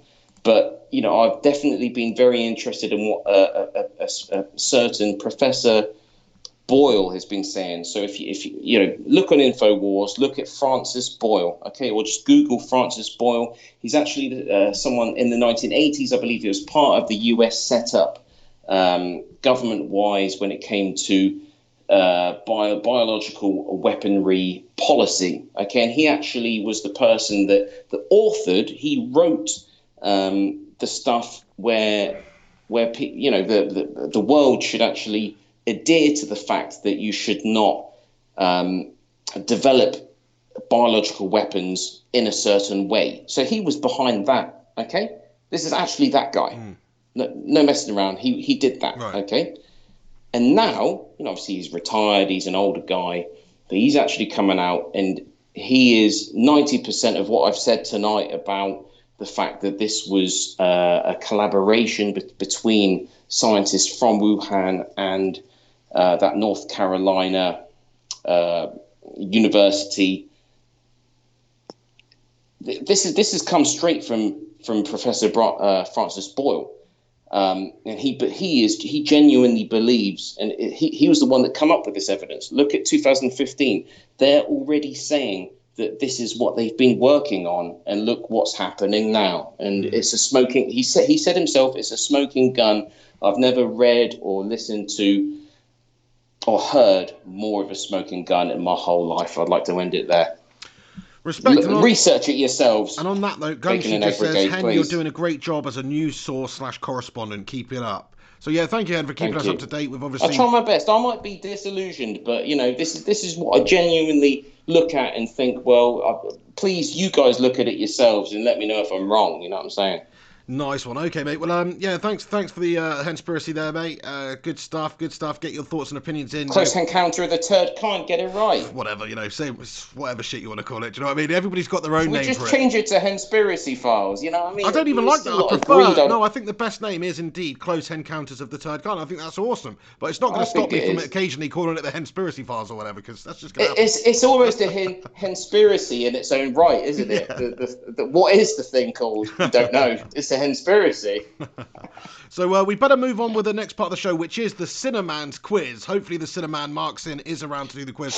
I've only got about half an hour, so yeah, we better crack on with it and get on to the next part of the show. But let's see if I can bring... I'm running out of singer as well. Let's see if I can bring Marksin into into the chat here and get him on the stick your headset on, stick your headphones in there, Mark Sin. I'm about to give you a call on Skype, sir. So yes, if you're in, please do smash a cheeky little like on this video. Get your thoughts and opinions in, post when the video's finished. Let us know what you think about anything we discussed in the video. That's also always great to hear from you guys. Nice one, yeah. Everybody following the coronavirus and everything that's going on from wherever they are in the world. It's obviously a very major news. It's obviously, we've got to do something about it. It is very important. So there's a lot of people doing what they can at the moment to try and find a solution, but it doesn't seem like there's an easy one, to be fair. Mark Sin, are you there, mate? The Cinnamon. The Cinnamon? Hello?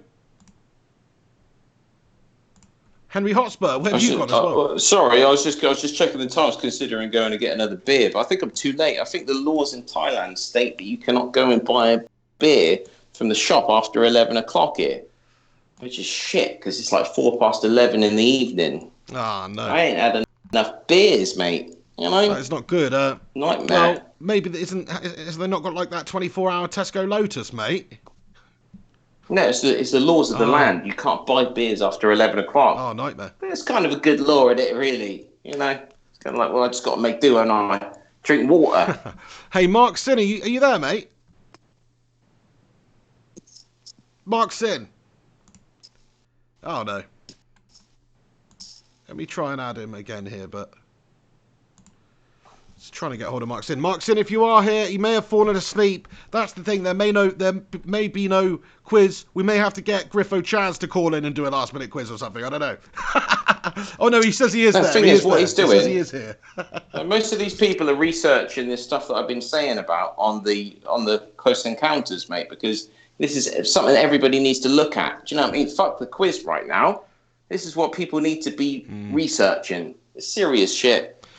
Yeah, I mean, I guess everybody is doing a lot of the research, aren't they? I mean, that's the thing. You can't get away from it at the moment. It just depends which news source you're looking at, who you believe, what you believe, Yeah, I'm not going to pretend like all these sources are infallible. We know they come out of a lot of bullshit a lot of the time. We know governments will embellish things or sensationalize things or limit the information that's leaking from their countries, and that just makes perfect sense. So, I take everything with a pinch of salt these days, Henry. It's your influence, really, Hen. To be fair, since we started doing this show, I've definitely started to question things a little bit more, Thing is, Pig, you are the most safe out of all of us because you don't leave your couch, mate. You live and breathe that your station. That's it. Coronavirus actually originated from my house, mate. That's what you don't know. Exactly. Once all the mainstream media are down because we're looking at the apocalypse, this may be the last place that could still be producing real news for you guys out there. I'll always be all right. Do you know what I mean? I've got you guys sending me in super chats and stuff. I don't even need to leave my house if the apocalypse comes. I just better hope you guys can keep working. Well, that's it. But the trouble is those super chats might not be worth anything anymore because the economy's gone. You're looking at mass inflation, and somebody sends in like a million Taiwanese dollars, and it doesn't mean anything anymore. That's it. Like Eurythmium's just going to become the currency of choice, mate. It's like whoever's got Eurythmium now is fucking loving it. Random. Now start investing in food and gold and women. Yeah, that's it. You need to invest in tins of baked beans right now, lads and lasses, to be fair. And long life food. Yeah, right. Get some of that tactical bacon in a can and shit like that. Absolutely. The only reason I said women is not because I'm, trying to be sexist. If the world really hits the fan, shit hits the fan, you want a good woman beside you, don't you, as a guy, definitely. Oh, very much so. Otherwise, you're going to get bored. Very much so. Very much so. Mark Sin, are you ready now, mate? Let's give Mark Sin another call and see if he's ready. Come on, Mr. Sin. Come on. Piss poor preparation from Mark Sin. Trying to do a show here, mate. I know we're trying to have do our confessions, Pig and the Hen confessions. We need confession time, Sin. We have been the Reverend Sin. Please forgive me, Father, for I have sinned. We have been Mark Sin's fool. Come on, mate. I've been ready. Hey, I hear the dulcet tones of a West Country man. Oh, it's your fault, Pig. Yeah, straight away he's blaming you, Pig. I could hear it. Mark, all right? He's been ready, and it's all your fault, Pig. Yeah, not bad, mate. Not bad. How am I You're coming coming through through today? I've got the fantastically well, headphones mate. on. Yeah, those West Country dulcet tones are sounding good, mate. They're sounding good. Yeah. No, I took your advice, mate. I know you were moaning quite a bit about the sound, and I'm doing a Henry, got headphones on. Top man. Is everybody hearing Mark Sin The way okay? to Let go. us know in the live chat. Give us the thumbs up or the Phil Jones face emoji, whatever. Just let us know that you can hear Mark Sin okay, the levels are okay, etc. But yeah, your week's been okay, Mark. Anything you want to say about Arsenal quickly, or any calamities that's been going on? Yeah, I'll do a quick roundup. A couple of things I do want to say about. Well, we're actually going to do a football show, are we? Well, it's sort of on the cusp, yeah. Can be safe. Yeah, just a quickie. I don't know what your thoughts are. Certainly last week when a little bit of VAR with Maguire not getting sent off, that was a bit ridiculous, and Lo Celso Spurs a bit ridiculous, really. How the two agree with that. Absolutely agree with that. I was watching the game. The Celso should have got sent off all day long, but at the end of the day, we lost the game. He didn't get sent off. I think Son Heung-min's been sent off in a previous game where maybe he shouldn't have been sent off. That's football, isn't it? Simple as that. Yeah, but I don't understand the inconsistency. I don't. Especially for the Lo Celso one, like the Absolutely Maguire one, I can understand maybe somebody thinking that's not a red, somebody thinking he's trying to protect himself, No, and that the other all guy day long. coming on top of him or whatever. But I cannot understand the Lo Celso one. That's literally the worst, one of the worst red cards I've seen. But the Maguire one, I can understand some people not giving it because there is an element of saying maybe he thinks the player's going to come on in after and trample, so he's just sort of protect himself a bit. It didn't look like that. It looked like he lashed out, to be fair, but I can understand the officials thinking it wasn't a foul. Whereas the other one, clear as day, could have snapped his shin bone in half, Yeah. So I agree with that. Yeah, I don't think. VAR's a calamity. I don't even think Maguire even got a yellow card for that.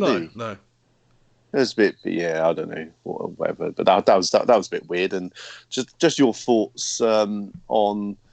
I can sort of see the United crowd sort of changing their stance on Pogba, I suppose. I don't know what your thoughts are, both you guys. I remember when Jose, it was either him or Jose to leave, and when Jose famously said that Pogba was a virus, and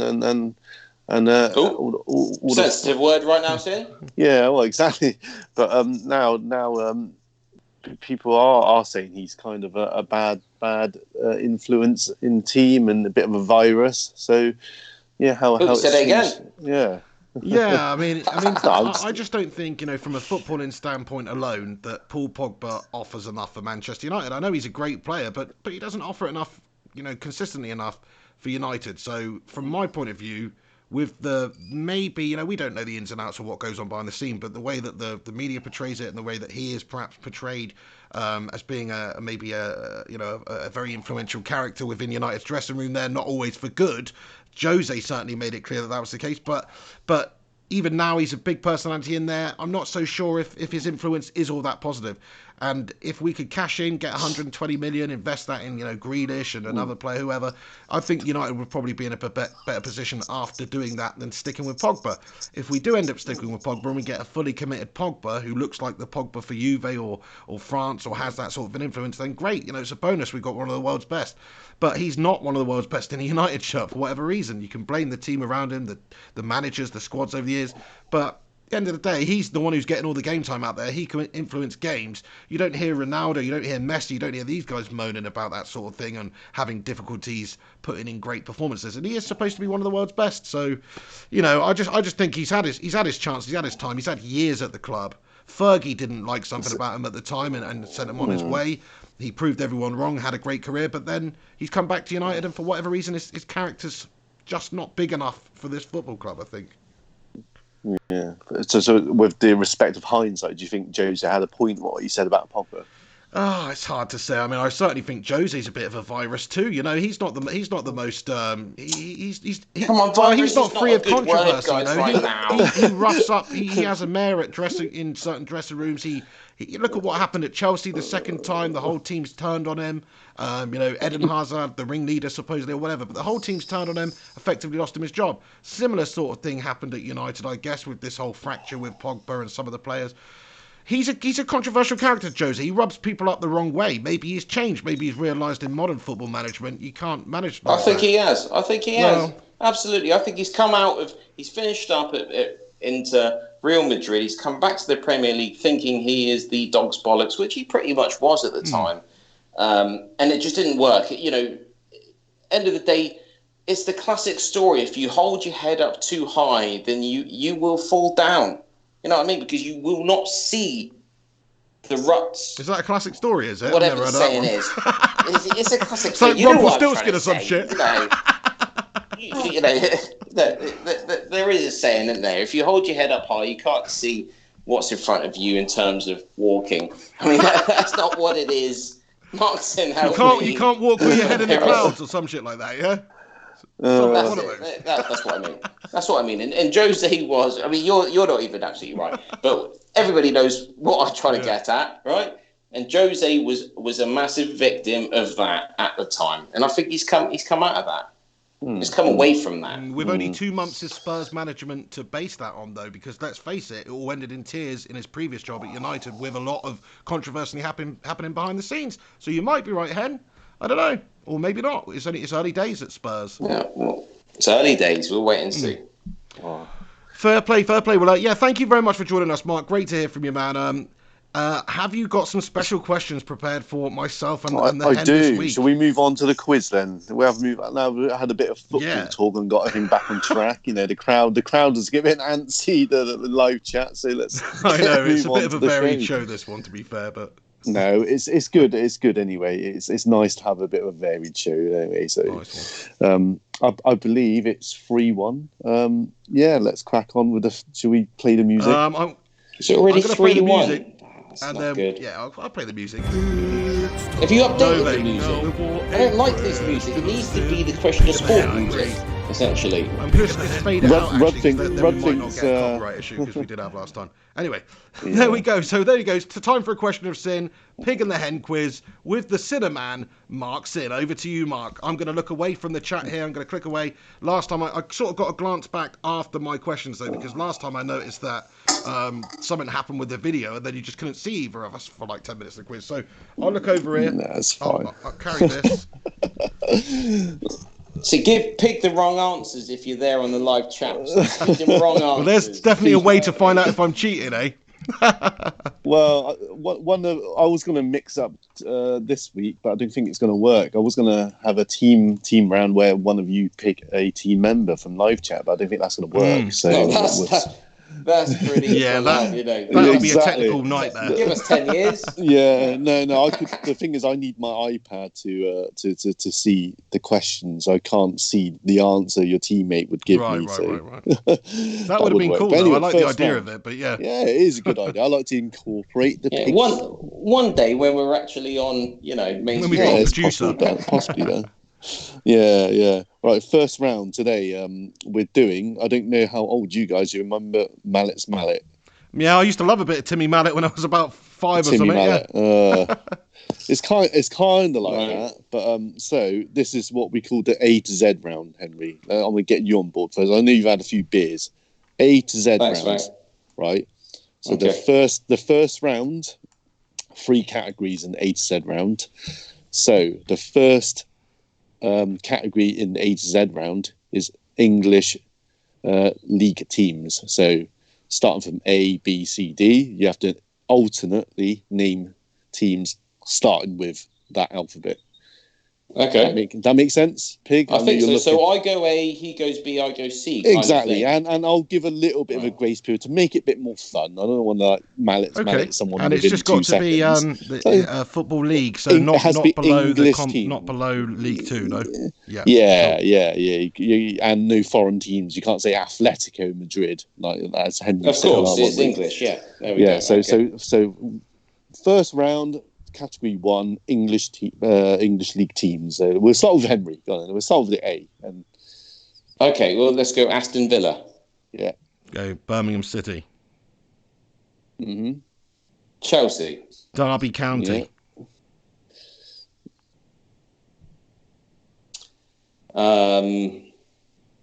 Right, let's think. I hate it when I don't have one straight away. Do you know what I mean? So I'll give a bit of grace period anyway. It's fine.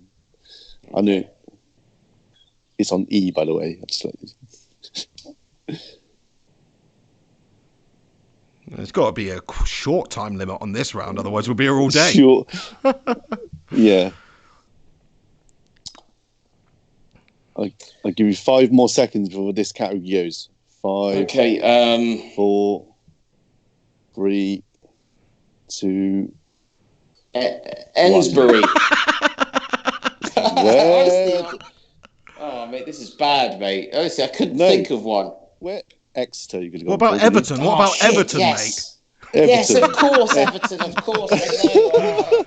Bloody hell, that was terrible, mate. It is, mate. It's the Bears. That was terrible. Oh my god! Of course, everybody knows I know who Everton are. Do you know what I mean? So that is not because I don't you're on know the spot, shit about mate, on the football, quiz. Because do you know what I mean? I wasn't sure whether Henry knew it was on E or like get the outcome. I was sure it So was what on happens E, now? but Henry's lost it. What happens Everton now then? didn't come to mind. So I lose, don't I, Pig? Well, that's the first category. So there's 1-0 to Pig. I think I would have maybe struggled with the F as well. I tell you, I've got Forest Green Rovers in my head. Fulham. Oh, Fulham. Yeah, Fulham. yeah. Good one. See, we should have had the different letters. Then would have been all right. Yeah, probably. Yeah. All right. Okay. So category 2. There's 3 categories in the first round. Category 2, A to Z again.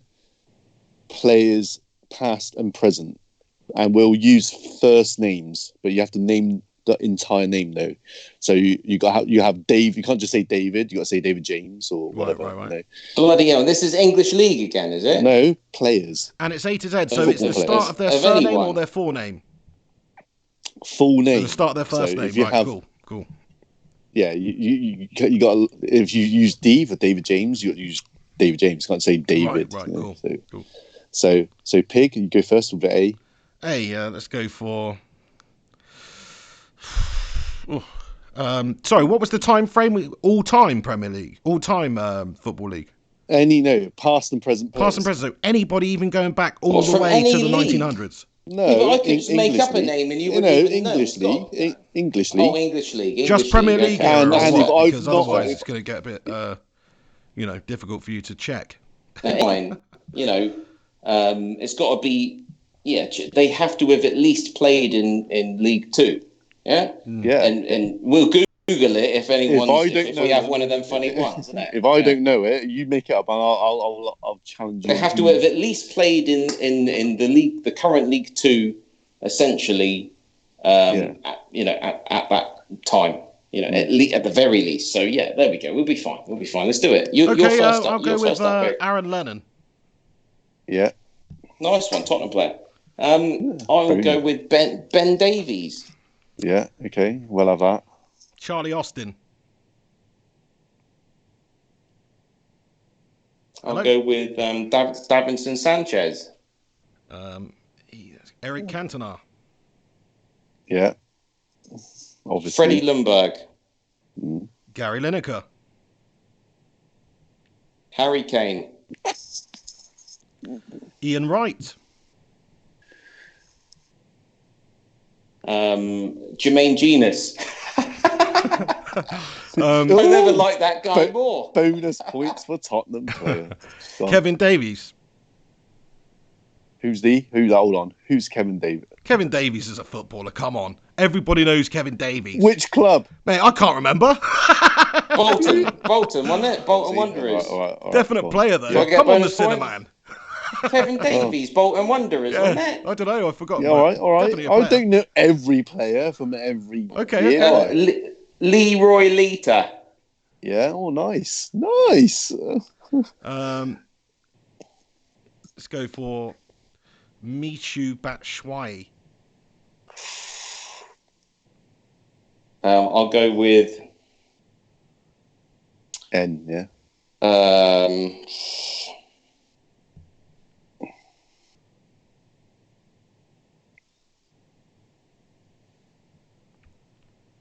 Nicholas Bentner. Oh, just that I time. know, I was struggling there. Oh, go on the Arsenal, yeah. Ollie I Gunnar had Solskjaer. to go Arsenal, didn't I? Oh, that's naughty, isn't it? Ollie Gunnar. He's gone for Ollie Gunn. Naughty, that is. Pepe Reina. Yeah, okay. Quinton Fortune. Yeah, nice. Oh, yeah, that's right. Pulled out the back. United.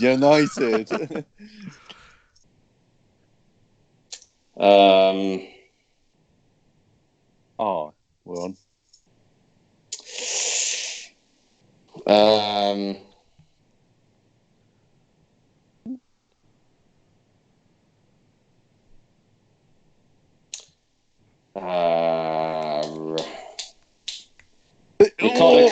Ricardo Carvalho. I'm almost timing out there. I thought you were about to say Raheem Sterling, but go on. Yeah, I could have gone with that. I'm making it hard for myself. I'm pulling out all sorts. Right, I'm on S, yeah? Big S. Yeah. Steven Gerrard.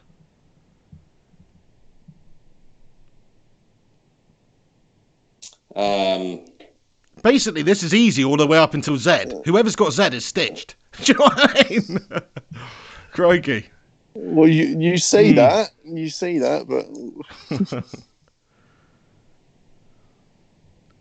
Sorry, Hen, you're on T here and you're struggling to think. Are you God in the head, mate? Are you God in the head? Too many beers, Bloody mate. hell, you're on T and you're struggling. I should just get the points out of principle already. This is pressure on me. Tony Adams, okay? Tony Adams, shut your mouth. You. Okay, oh, that is a dirty one, actually. Good call, Mark. Let's go for... Oh, this is dirty. If there isn't a U, you'll get a pass. And is there not a U? I don't know. Well, how do you know if I get a pass then? Well, the chat will tell us. Well, it can't tell me. Yeah, the chat will tell us. Okay, right, I'm running out of time. Let's think. Unai Emery. Mate, you've lost, mate. Hold on. He ain't played in the well, league. Did he ever play? Was he ever on loan at Kettering Town or anything? I'm unhappy about this. Maybe you should have a look. Maybe you should have a look into his bloody career before even assuming that he didn't. You could have gone Usain Bolt. You know? Oh no, that doesn't count. Is there any others? No, I can't think of a view to be there honest. We go. And I've got the V ready, mate. I was going to go with Vincent Janssen, mate. You know, he played at Tottenham. He wasn't very good. Do you remember Ugo Egiog? Yeah. Too late, mate. Isn't it? That's my point, mate. He went with Unai Emery. Yeah, come on. I was on the spot, mate. Come on, you didn't even get Everton earlier. Doesn't matter, mate. Yeah, I was under the spot, but I didn't come out with some bullshit manager. Well, you often hoping that would work out. If you want to go back and check your bloody answer from the last time we did a show, because it was preposterous. Like 1-1. Talking about Pig S, mate. Pig S. Shut up, you sow. What would you have done for X, Y, and Z then? W, X, Y, and Z. Xherdan Shaqiri. I would have gone with Wijnaldum. Yeah. Is that his name? Wijnaldum? No, of course it's not. Willie Caballero for W, Xherdan Shaqiri for X. I was going to cross that bridge when I come to it. Shakran, yeah. Yaya Toure for Y, and for Z, Willie Bonny, is it Willie? No, Zaha's no good. It needs to be Zinedine Zidane. Yeah. No. Zinedine Zidane? But he's not in an English league. Of course not. Exactly. It would have been very difficult. Yeah, Z would have been difficult. Yeah, so that was a tough one. That was a toughie in the end. Very tricky. I'll be honest. I didn't think you guys would have got that far. That's right. Yeah, it did go on a while. Yeah. There must have been a Zach something. Exactly. Yeah. No, we could have done it. One of the lower leagues. Been a Zach. Yeah, you're right, Hen. Yeah. Name one. Yeah, I can't think. I can't think of one, but there must have been. No, I can't. All right. Anyway, yeah, that was. Zach's a shit name in it because do you know what I mean? If you're called Zach out there, if you're a young listener, and all you need to do is get into the English league, and you'd be the first person with your first name beginning with Z that made it within the last several decades. Are you able to look at the live chat and see if anybody got it right? Oh, actually, I can look at it now, can't we? Because. Oh my God, Zlatan Ibrahimovic! What a bunch of melters! Of course, what a bunch of melters we are! Melters, of course. Oh my God, Marco Sin, mate, melter. Melters of the minute. Pigs and Melters. Melters at the moment. Well, Yeah. we didn't even play. We didn't even play on Z. To be fair, if we'd have got to Z, I might Exactly. have There we go. might If have we come got out with there, it. we would. We bottled it at you. To be fair. Even though we. And even by though the we're way, I having this was the person who conversation came out with now, Ugo you know. Eggnog, which none of you would have got, by the way. So, okay, I was 5 seconds I'm too late. sure on the that one. chat would have got that. The chat would have got Ugo. The chat would have done, but I was talking Yeah, about you I two. knew that one. Yeah. Chat's amazing at this game, I tell you.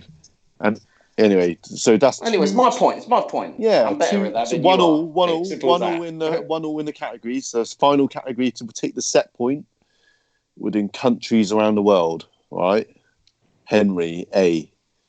What? This isn't football related. Sorry. Wait a sec. Just turn Countries into around the geography world. Yeah. What? So nothing to do with football anymore. Just What, countries in general. So countries are nothing to do with football then. Well, So no, none of the not countries- really. Oh, no, but it could be any countries, regardless of football. It just has to be a Yeah, country. Is that what yeah. you're saying? Not countries that have Okay, played in the World Cup and or anything like that, but Angola. just countries. Okay, well, I can tell you now, I could sit here in one go and tell you a country from every letter really easily, so we're going to be here all day then. No, you wouldn't. Come on, Pig. No need to be Okay, like fine, that. If you fine. wanna be like that, Azerbaijan, then give me the point, whatever. innit? No, Oh, wait a second, it's Henry's me on A, so you've lost, mate, because you're supposed to come up with a B. Well, okay, B. Let's go for Belgium then. has to be quick. Right. I'm going to time you guys out. China, Denmark, Yeah. England, France. Germany, Oh shit. I'm on H now, aren't I? Hungary, I'll time you guys out. India, Japan,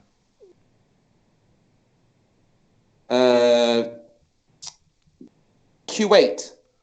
Kuwait starts with a Q. Henry's No, it locked doesn't. in. It starts No. with a Q. K. K. Does it? I'm a Does it melter start with a there. Q? Yeah. K. No, it's KUW. It's Okay, K, yeah. of course it is. Cinnamon. They've had a coronavirus Cin- victim. That's why I know Yeah, that. Cinnamon's Cinnamon's melted. melted, almost K. ruined the whole quiz, but luckily, me and the head knew our shit. Yeah. Hang on, so what letter am I on? Sorry? Q. L, okay, let's go for No, Luxembourg, K-L. Yep. Morocco, Namibia,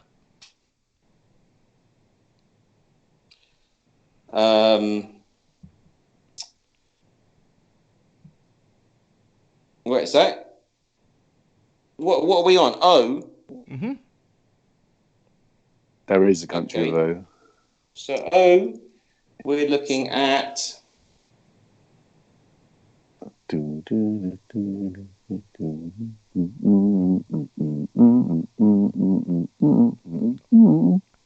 I'm going to steal it. I'm gonna steal timing it, out, 'cause I know. Henry. Yeah, there's only one there, isn't there? I to be think fair? time's up on. Go on then. Oman. Time's up. Oman. Yeah. Shit. Come on, my son. Done the Henry Hotspur here. What an amateur.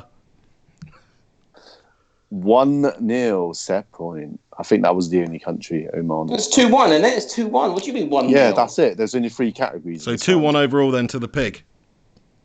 Yeah. Decent. So So what round- you're saying is Pig gets the point. This is bullshit. So long drawn. It is a bit long drawn out, this one, now. Mark. Fucking bullshit. Well, it was supposed to be quick. I should have timed Henry out in the first Yeah. round quite quickly when he. I've run out of beer and everything, and I'm losing. You expect us to still be friends, Right. Jesus. Okay, round 2. So 1-0. 1-0, yeah. 1-0. So round 2. You're gonna guess who I am again, all right? Right, okay. Guess who I am. Who gets to go first?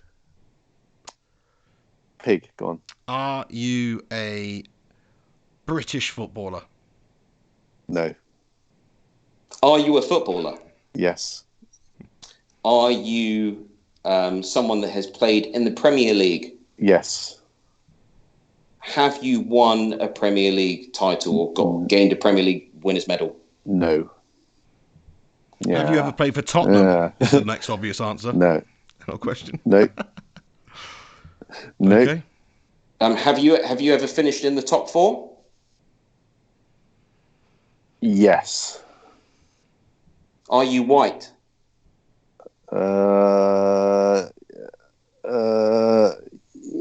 Yeah. Oh, well. As far Yeah. as you know, but Right. yeah. Okay. Yeah. Okay. Okay. Have you Can. played in the Champions League? Yes. Do you play for Liverpool? Do I? Have you played for Liverpool? Yes. Are you a midfielder? No. Are you a forward? Yes. Are you South American? No. Are you in the current Liverpool squad? No. Are they in the Istanbul Champions League winning squad? 2004 was it? 5. Sorry. Yes. Yeah. Yes. 2005. Yes. Okay. Are you European? Yes. Okay. Are you Milan Baros? Yes. Come on, my son, get in there. Fuck's Made sake. short work of that one this week, eh, lads and lasses? How? Quality. The pig wins again. That's pretty quick, That was Pig. pretty That quick. was pretty I good, almost Pig, said though, to be Fernando fair. That Torres, was but then I pretty good. thought it was what you gave us a clue actually, Mark. To be fair, when you said when Hen said, "Is he white?" and you were like, I was sort of thinking, who's like in between, you know? He's Mediterranean, isn't it? And not Marcus was thinking, well, is that why he's Mediterranean? I was thinking it can't be Fernando Torres You because gave he'd a have just said, problems yeah, right he's now with white. that question. Or I did. Yeah, no, I wouldn't say he's white. I mean, but then he's not obviously not of colour. No, he's Mediterranean, What isn't he? country is he He's on Caucasian. He's Caucasian, but he's Yeah, but Mediterranean rather Ahmed. than like, you know, Celt or something. You know what I mean? There's a difference yes there. or no. I can only answer yes or no. That's what I mean, exactly. You should have straight away. I know. To be fair, I would have struggled with the answer there as well. Espanol, like or just Mediterranean in general. I mean, is that Caucasian? That is an argument in itself, isn't it? Is it not? It obviously is. I wonder if chat got it before you, Pig, this time. I have no idea actually. I think I got it pretty quick, so I'm pretty sure nobody got it before me, judging by here. I think you did well there, Pig. Yeah. You got it before I was thinking. I think I beat everybody to the pace on that one. I was thinking like I didn't come with that. Yeah, well Thank done, you very Pig. much. Well done. You deserve that. That's one. 2-0 to the Pig over the course of the week then. So I've won, but there is a lightning round. Is there, Mark, or? Oh, is that it? Is that it? That's it. Well, that's hell. it. If he takes 2, but the lightning round, if you would have taken this round, then we would have gone a lightning. But we could do it for fun if you want. Let's do it for fun. Let's do it for fun because in fact, I'm almost prepared to. I'm the kind of I like to gamble a little bit, Mark. I'm almost prepared this week, just seeing as I'm battering him so much overall. I'm almost prepared to just put everything on the line for this lightning round. That's how confident I am in my own abilities of destroying the hen here. So let's do that. Let's do it then. I mean, it's up to the Cinnamon. You're the master of the quiz, but I'm prepared to risk it all on the line. It's your channel, mate. You said it out. You have to accept it. That's it. There we go. I do like that, Pig. That is very good. That's right. Keep things interesting. Let's test the buzzers. Oink oink. Boop, boop. Okay then. Listen in. Which 2 teams would be playing if they played in the Old Firm Derby? Oink oink. Pig. Celtic and Rangers. Correct. Question 2. What does FIFA stand for? Boop, boop. Henry. Federal International Football Association. I think I'll give you that. What? No, Federation. no. The first word is federation. It's not federal. Federal. No. No. No. You can't say the FBI is the Federation of Bureau of Investigation. No way. Right, that's it. I'm taking it back. The lightning round doesn't mean anything again now. You cannot Sorry, overrule. I'm not. The Cinnamon. It's not the correct answer. Cinnamon Federal. gives it. That's not the correct answer. Did you say Cinnamon gives federal? it. Federal and federation are totally different words. Like, Wait. that is not the correct answer. Look at my I'm little not playing finger anymore here. then. Fine. No. It's the wrong answer. Sorry, Hen. You got it wrong. No, but you have to respect the quiz master here. But I'm just saying the quizmaster is indeed wrong. Sorry, Mark. Like he said federal. Oh, so he said federal. It's like, the answer's federation. It is not correct. Moving on. Wait a second. So 1 second from the Pig, it's like, actually, I'll let the hen win if he wins the next round.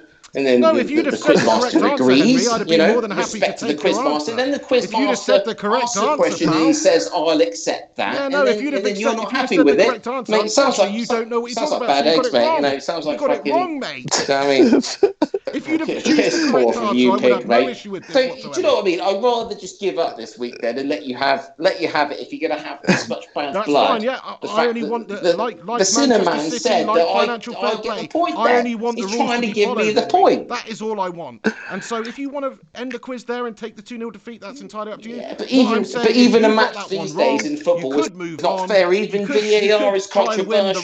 The video assistant referee, in this case, Mark Sin, has stated that he's going to give me the point. Whether he should have or not, we can debate that afterwards. Give him the point. Just give it to him. Charity. Let's have it. Let's give Henry the point. He needs him. He can't get him on his own. Of course, so fair play. It's up to him. That's fine. The next question. The next question. You say, otherwise it throws the whole English team that played in white did Roy Hodgson get to the Europa League final? And he says Feltham, and you say, yeah, that's the correct answer. Then fair enough.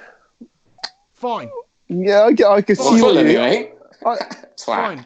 I can see where Pig's coming from. To be fair, I did think he did say Federation. Okay. But It's been said. Yeah, but that's fine. Give him the point. That's it. Give him a chance. You've got to keep it interesting. Okay, maybe I did say Federation. Maybe I did say it. And, I'm talking from Thailand in a fucking toilet right now. Getting the point. It's pathetic. Listen to him trying to worm his way in here. You misheard me. You've got the point. It's 1-1 in the lightning round. Let's move on. Stop arguing, you two. Right. Anyway, who was the first player to score 100 goals in the Premier League? Henry. Alan Shearer. Yes. Which was one of my questions I set into my Twitter account. Makes sense. It would be Shearer, yeah. Makes sense. Right. So 2-1 to Henry. Question Not 4. Really though, but yeah. Yeah, you know what I mean. Which team are nicknamed the Bluebirds? Henry. Cardiff City. Yes. There was also another team, apparently, but mainly Cardiff. That Good one, very quick. Fun. What is the American Soccer League called? Oink, oink. MLS, Major League Soccer. Very, very close. Hey. What? I was going to say MLS. I heard myself say it before the pig did. Well, I mean, it's kind of null and void, isn't it, really? But I had the same answer. Yeah. Major League Soccer, to be exact. Yeah, I'm pretty sure I said it first, but I mean, there may be some sort of a delay over the internet there.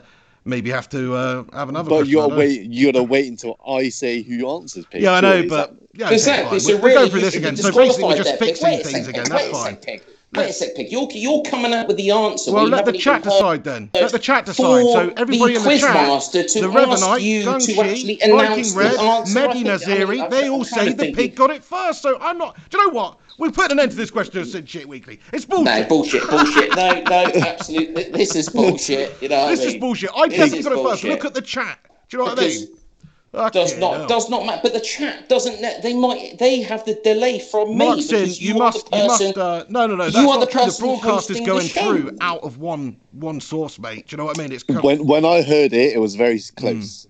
But anyway, it doesn't matter. But if you're broadcasting, they're going to hear you before I do. That's not how it works, Henry. That's not how it works, mate. You're watching BBC News on the TV. You hear the BBC News presented before you hear the bloody correspondent halfway across the world. That's just how it works. Well, how are we going to determine who's buzzed first then? Apart from hearing visually, Mark does because he is the quiz master, and you have answered the question before Mark has told you. This is so ridiculous. Like everybody in the chat knows I was a country mile first. It's like that incident from a few weeks ago when Mark Sin stitched me up on that one. You're talking over me. It's literally like that. It's like you're going to have a look afterwards, Mark, and you're going to go, oh yeah, Pig got it right. The quiz is void. Might as well not bother doing the quiz again because it's a total waste of time. Because you are now cheating. You are now cheating, Pig. Oh yeah, says the man who got away with federal. Federal. Don't make me laugh, Henry. Well, I mean, you take it up. You take it up with the referee after the match. Right in your corner said, I may have said Federation. I may have said Federation. Come on. Classic Spurs. You take it up with the referee after the match rather than during the game. You know what I mean? But everybody knows. Everybody Simple knows in as the that. live chat who I has think actually won. as So Pig, it's fine. It's fine. I don't really care. You can fix it however which way you want. I think, Pig, that's my point, because you shouldn't have answered before Okay. Cinnamon said who should be answering. Simple as that. So just out of curiosity, Mark, I'm going to ask you now. If I had won that point, did that mean I won? No, there's 10 questions. Oh, bloody hell. Okay. Well, what are we going to do with this then? No, this point is null and void. Okay. Well, I guess it has to be, doesn't it? Jesus. Are we going to have this argument every single question? It's fine. You're 3-1 What's the lightning round score now then? 3-1 to Henry. This is why I think this buzzer thing. Yeah, it is. It is. Don't argue that. Even with that question, this buzzer thing doesn't work. You should ask us questions one at a time, and then there's not going to be any issues, is there? That's what I said the first week we did this, and that's exactly what we should have done. But then we didn't. Yeah, but we missed the entertainment of you two arguing. Well, that's true. I'm not so sure. I mean, our viewers have gone down considerably since we started arguing. So I don't know if that's a good thing or not. Right. Okay. We'll move on. Right. Okay. Which so team? There's 6 questions left. Sorry. No, there's 5. Right. Which team set a record of the fewest points of 11 in a season? Oink oink. Oink oink. Pig. You see, this is controversial because to me it sounded like me and Henry said that almost the same time. That's what I thought. So I don't know how we're getting differentiating in timing. I said do you know what I mean? Before I heard you say it. This is anyway. It's Derby County. Yeah, I was going to say that. 3-2. I heard Pig first, just about. Right. But he cheated on the last question. Do you know what I mean? This is pissing me off now. You're still 1 up. It's 3-2. Focus. All right, sinner. Which Premier League team has the biggest pitch? Henry. Manchester United. No. Man City. Yes. Come on, 3-3. Levels it up. Yeah. Every pitch isn't the same, apparently. No, you're allowed certain dimensions. Obviously, I have heard to play expansive football possession. I was thinking of attendance. 3-3 all to play for. Who was the first goalkeeper to score a Premier League goal? Oink oink. Pig. Schmeichel? Yes. Come on! Get all it! 3. Next question. Who became Chelsea manager in 2016? Henry. Rafa Benitez? No. Hasadua. Jose? No. Antonio Conte. Oh, you both not get that. That was a man. Okay.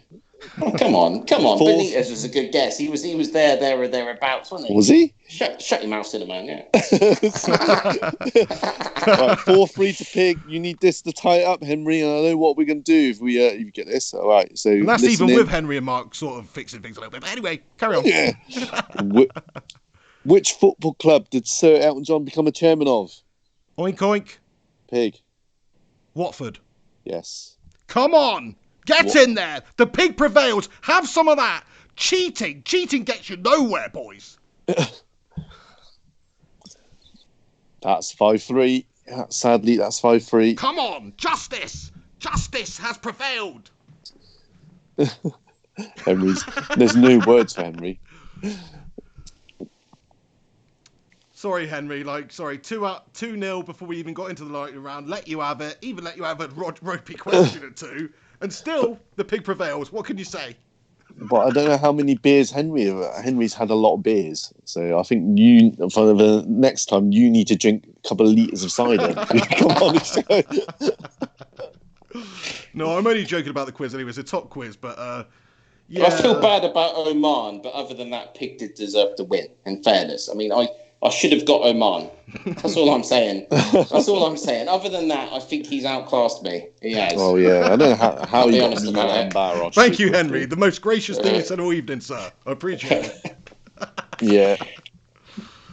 Yeah, we'll go for a different format next week. Anyway. Yeah, great. But definitely, I mean, I would have gone for Schmeichel too. You know what I mean? When it comes to the buzzer thing, the buzzer thing doesn't work because we do not know who's physically said it first. It's very, it's just like real football, isn't it? It's like VAR. Sometimes it falls your way, sometimes it doesn't. So I think we should. The lightning round should be like penalties. Should be like we get a question each. All you right, either score all or right. don't. That's how Okay, it should well, be. Surely, all right, Sinner. all right, Surely. yeah. All right, we'll do that next week. It makes we'll a do bit that. of sense. It makes a bit of Yeah, sense. we'll do that next week, and we'll do You something get five. slightly You get do it like penalties. So you get to take 5 shots each, and then if there's no clear winner, then it's sudden death mode. It's simple. Follow the football formula, Mark. Come on. I like you two buzzing in. I like hearing the buzzers. It definitely makes for a good point of contention. To be fair, like it does make it controversial sometimes. Love it. But yeah, great job, Mark. Thank you so much for preparing that quiz and phoning in and giving up your time to do this, man. You're a legend. Just want to say shout out to Mark Sin's Twitter as well. Like, please go over and follow Mark Sin. His handle is @Cinnamanthe. Is that right? The Cinnamon, yeah. So Cinnamanthe. Yeah, or the Cinnamon, you find it, yeah. Oh, okay, you're starting to find it by putting the Cinnamon, right? I'm just saying what sort of backwards reality we're living in. It was like Henry's it's the Spurs motto. That was taken, so let's just put Cinnamanthe. Yeah. Brilliant.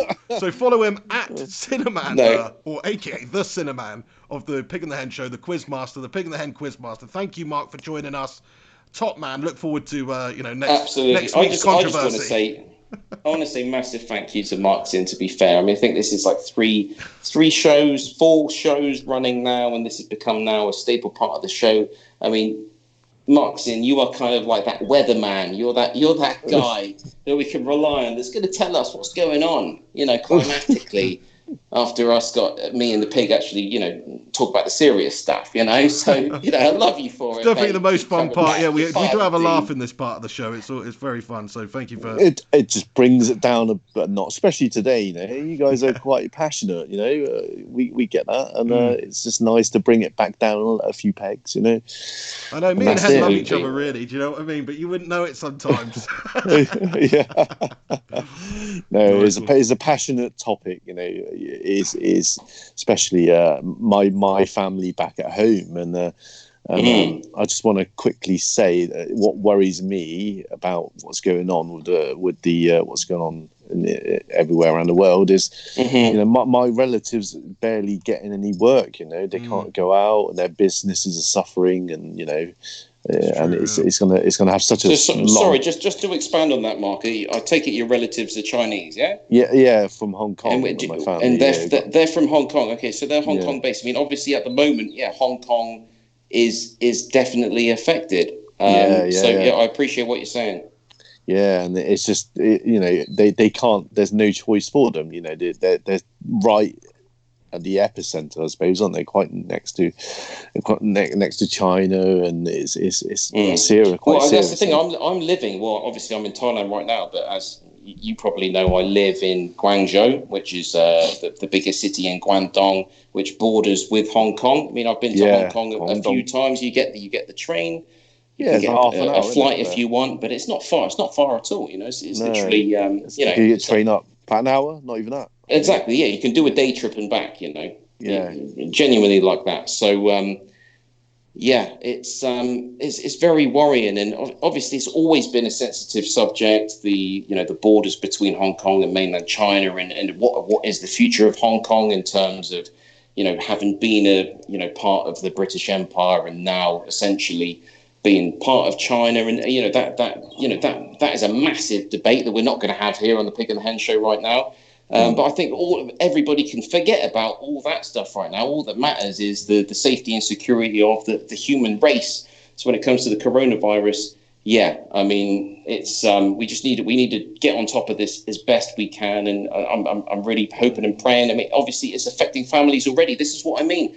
We've got so many people out there listening to this show that have not been affected as of yet, and obviously, even Mark Sin, part of the show, has got people out there that are being affected, whether it be minimal, whether it be major, they are being affected by this already. So we can't downplay this stuff. Obviously, it's affected me. I've been enforced to a holiday in Thailand. You know what I mean? With all the pussy out here. So it's pretty serious. Do you know what I'm saying? Yeah, I mean, the most important thing is people are losing their lives and families and loved ones. But the secondary effect is people's livelihoods. Because I was just saying to Gunchy, my uncle's got 2 restaurants in Taiwan, and people aren't going out for food because that's the most place you can get affected. Well, quite a dangerous place to go out, where it's a lot of people. And wait, tell Gunchy the name of it in a private message, because he's the type of guy who might go down there and order a couple of lobsters or whatever, mate. Do you know what I mean? No, I'm trying to find out because it's in Taipei somewhere, but I don't know the name. I need to find out. My uncle. Yeah, this is crazy because these restaurants are still open, but in Guangzhou, no restaurants are allowed to be open. At the bare minimum, they are still allowed to offer a takeaway service, and they can't even deliver to your door. So they can, if you were to order food, and this is how it was before I came to Thailand. If we wanted to order food, which we weren't because we were already that much, worried about contamination, we were just cooking ourselves. But if you were to order food, it comes to the gate, which is at the front of your complex or your residential area. So you actually have to mask up. You have to go out there and receive the food from this guy and take a few minutes walk, which doesn't sound too much, but it just goes to show that if you're a restaurant owner, you know what I mean? Your business has been absolutely hit, and it's gonna there's gonna be so many restaurants out there that will fold. Because you're not going to see these restaurants opening over the next month or so, and they rely on this. They rely on. Imagine this. things like salons and things like that, where there's a lot of physical contact between people. Those industries are just going to completely. Yes. Nobody's going there at this stage. Yes. Yeah. Hotels have been hit hard as well. Like I said earlier on the show, even if the coronavirus was just to disappear tomorrow, it would still have major ramifications across the world in regards to the whole world relies on Chinese manufacture. So parts that are sent across the world so that companies can assemble whatever it is, like more than 50%, more than 75%. I don't know the exact figures. Everything is basically manufactured in China. So yes, the machine hasn't completely come to a standstill, but it was at a standstill for a couple of weeks. And that engine is barely spluttering. That is what we're looking at, and that has massive ramifications for the whole world right now. This is just the tip of the iceberg. I'll say it again.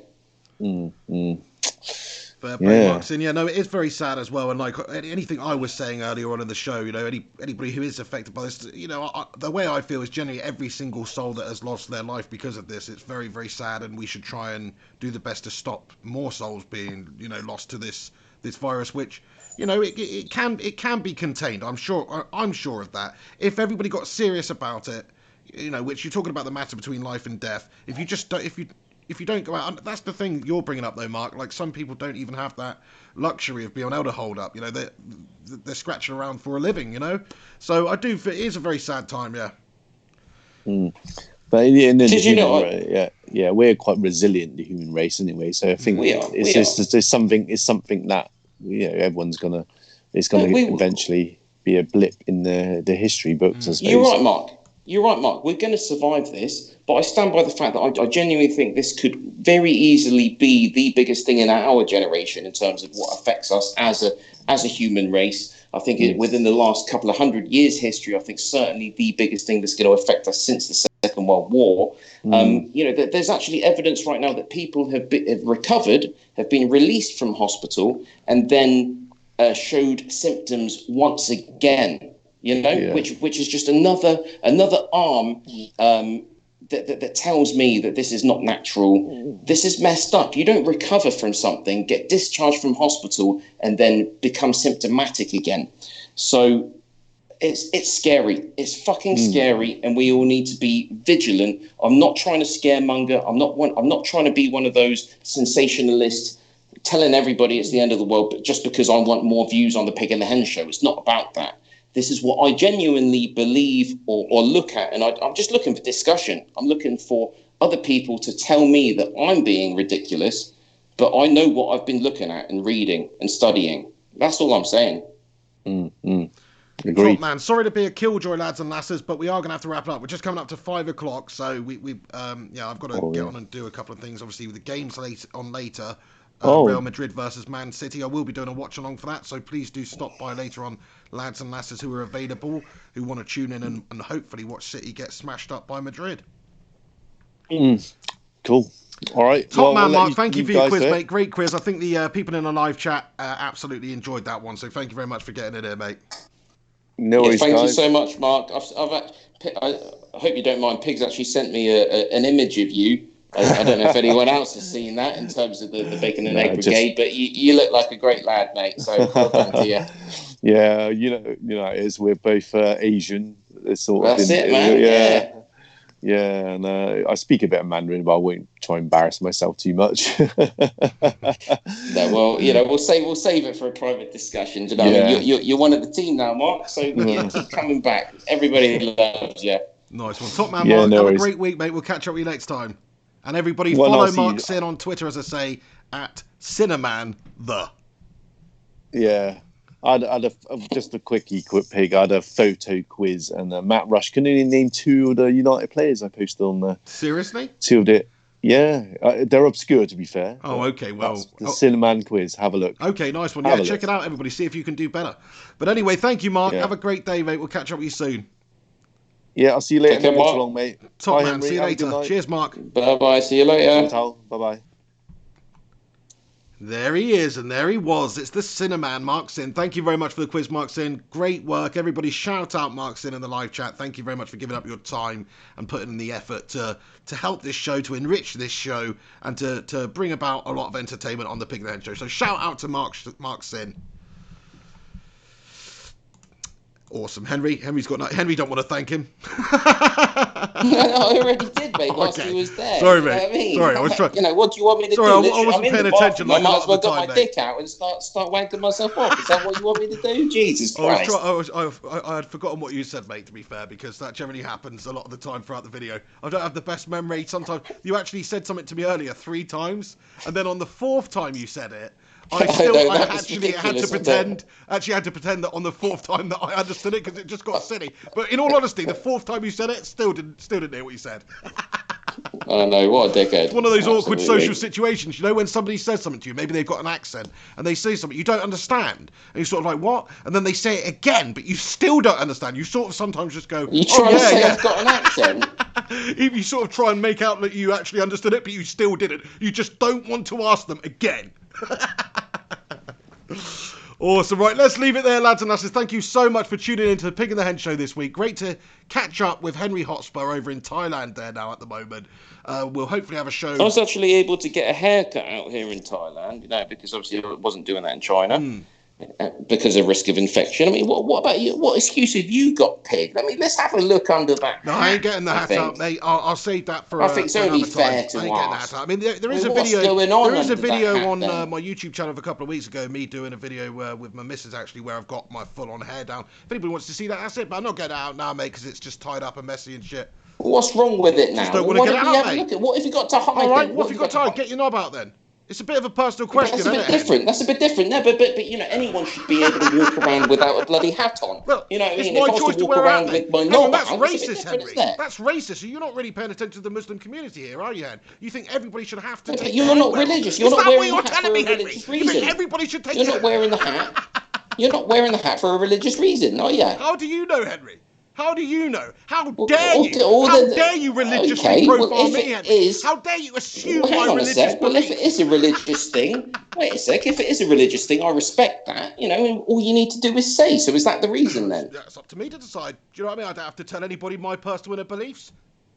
Sorry, Henry. I'm gonna end of the day, shut you down on this one, Henry. If you're gonna fly somewhere, you're gonna have to take that fucking hat off, so I can check your passport photo against your stupid mugging. Is that the case? Is that actually the case? Yeah, it is. Well, do you know what? It is. Bloody well is. I ain't going through no airports anymore anyway, because I'm gonna catch coronavirus. So forget that. Mate, you don't even leave your front door, mate.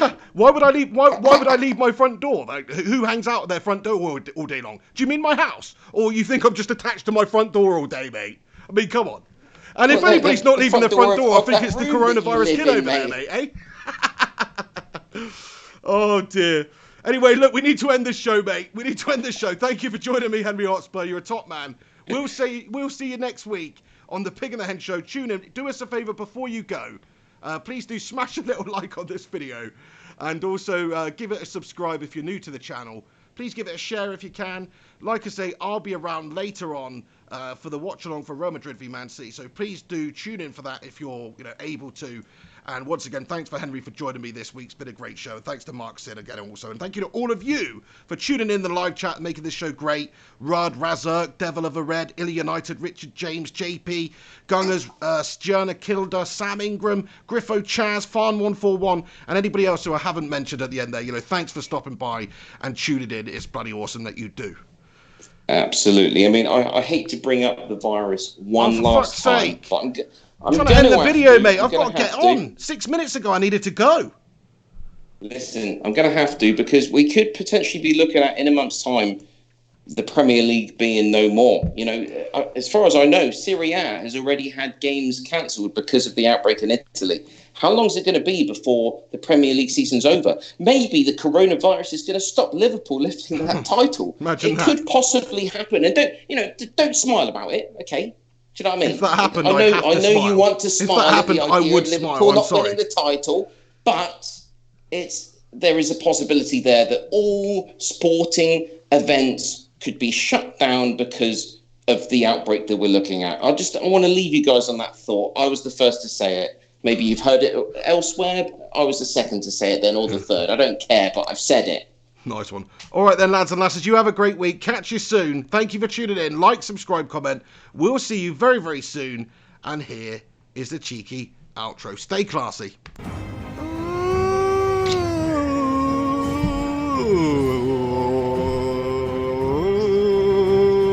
Pig and the Hen.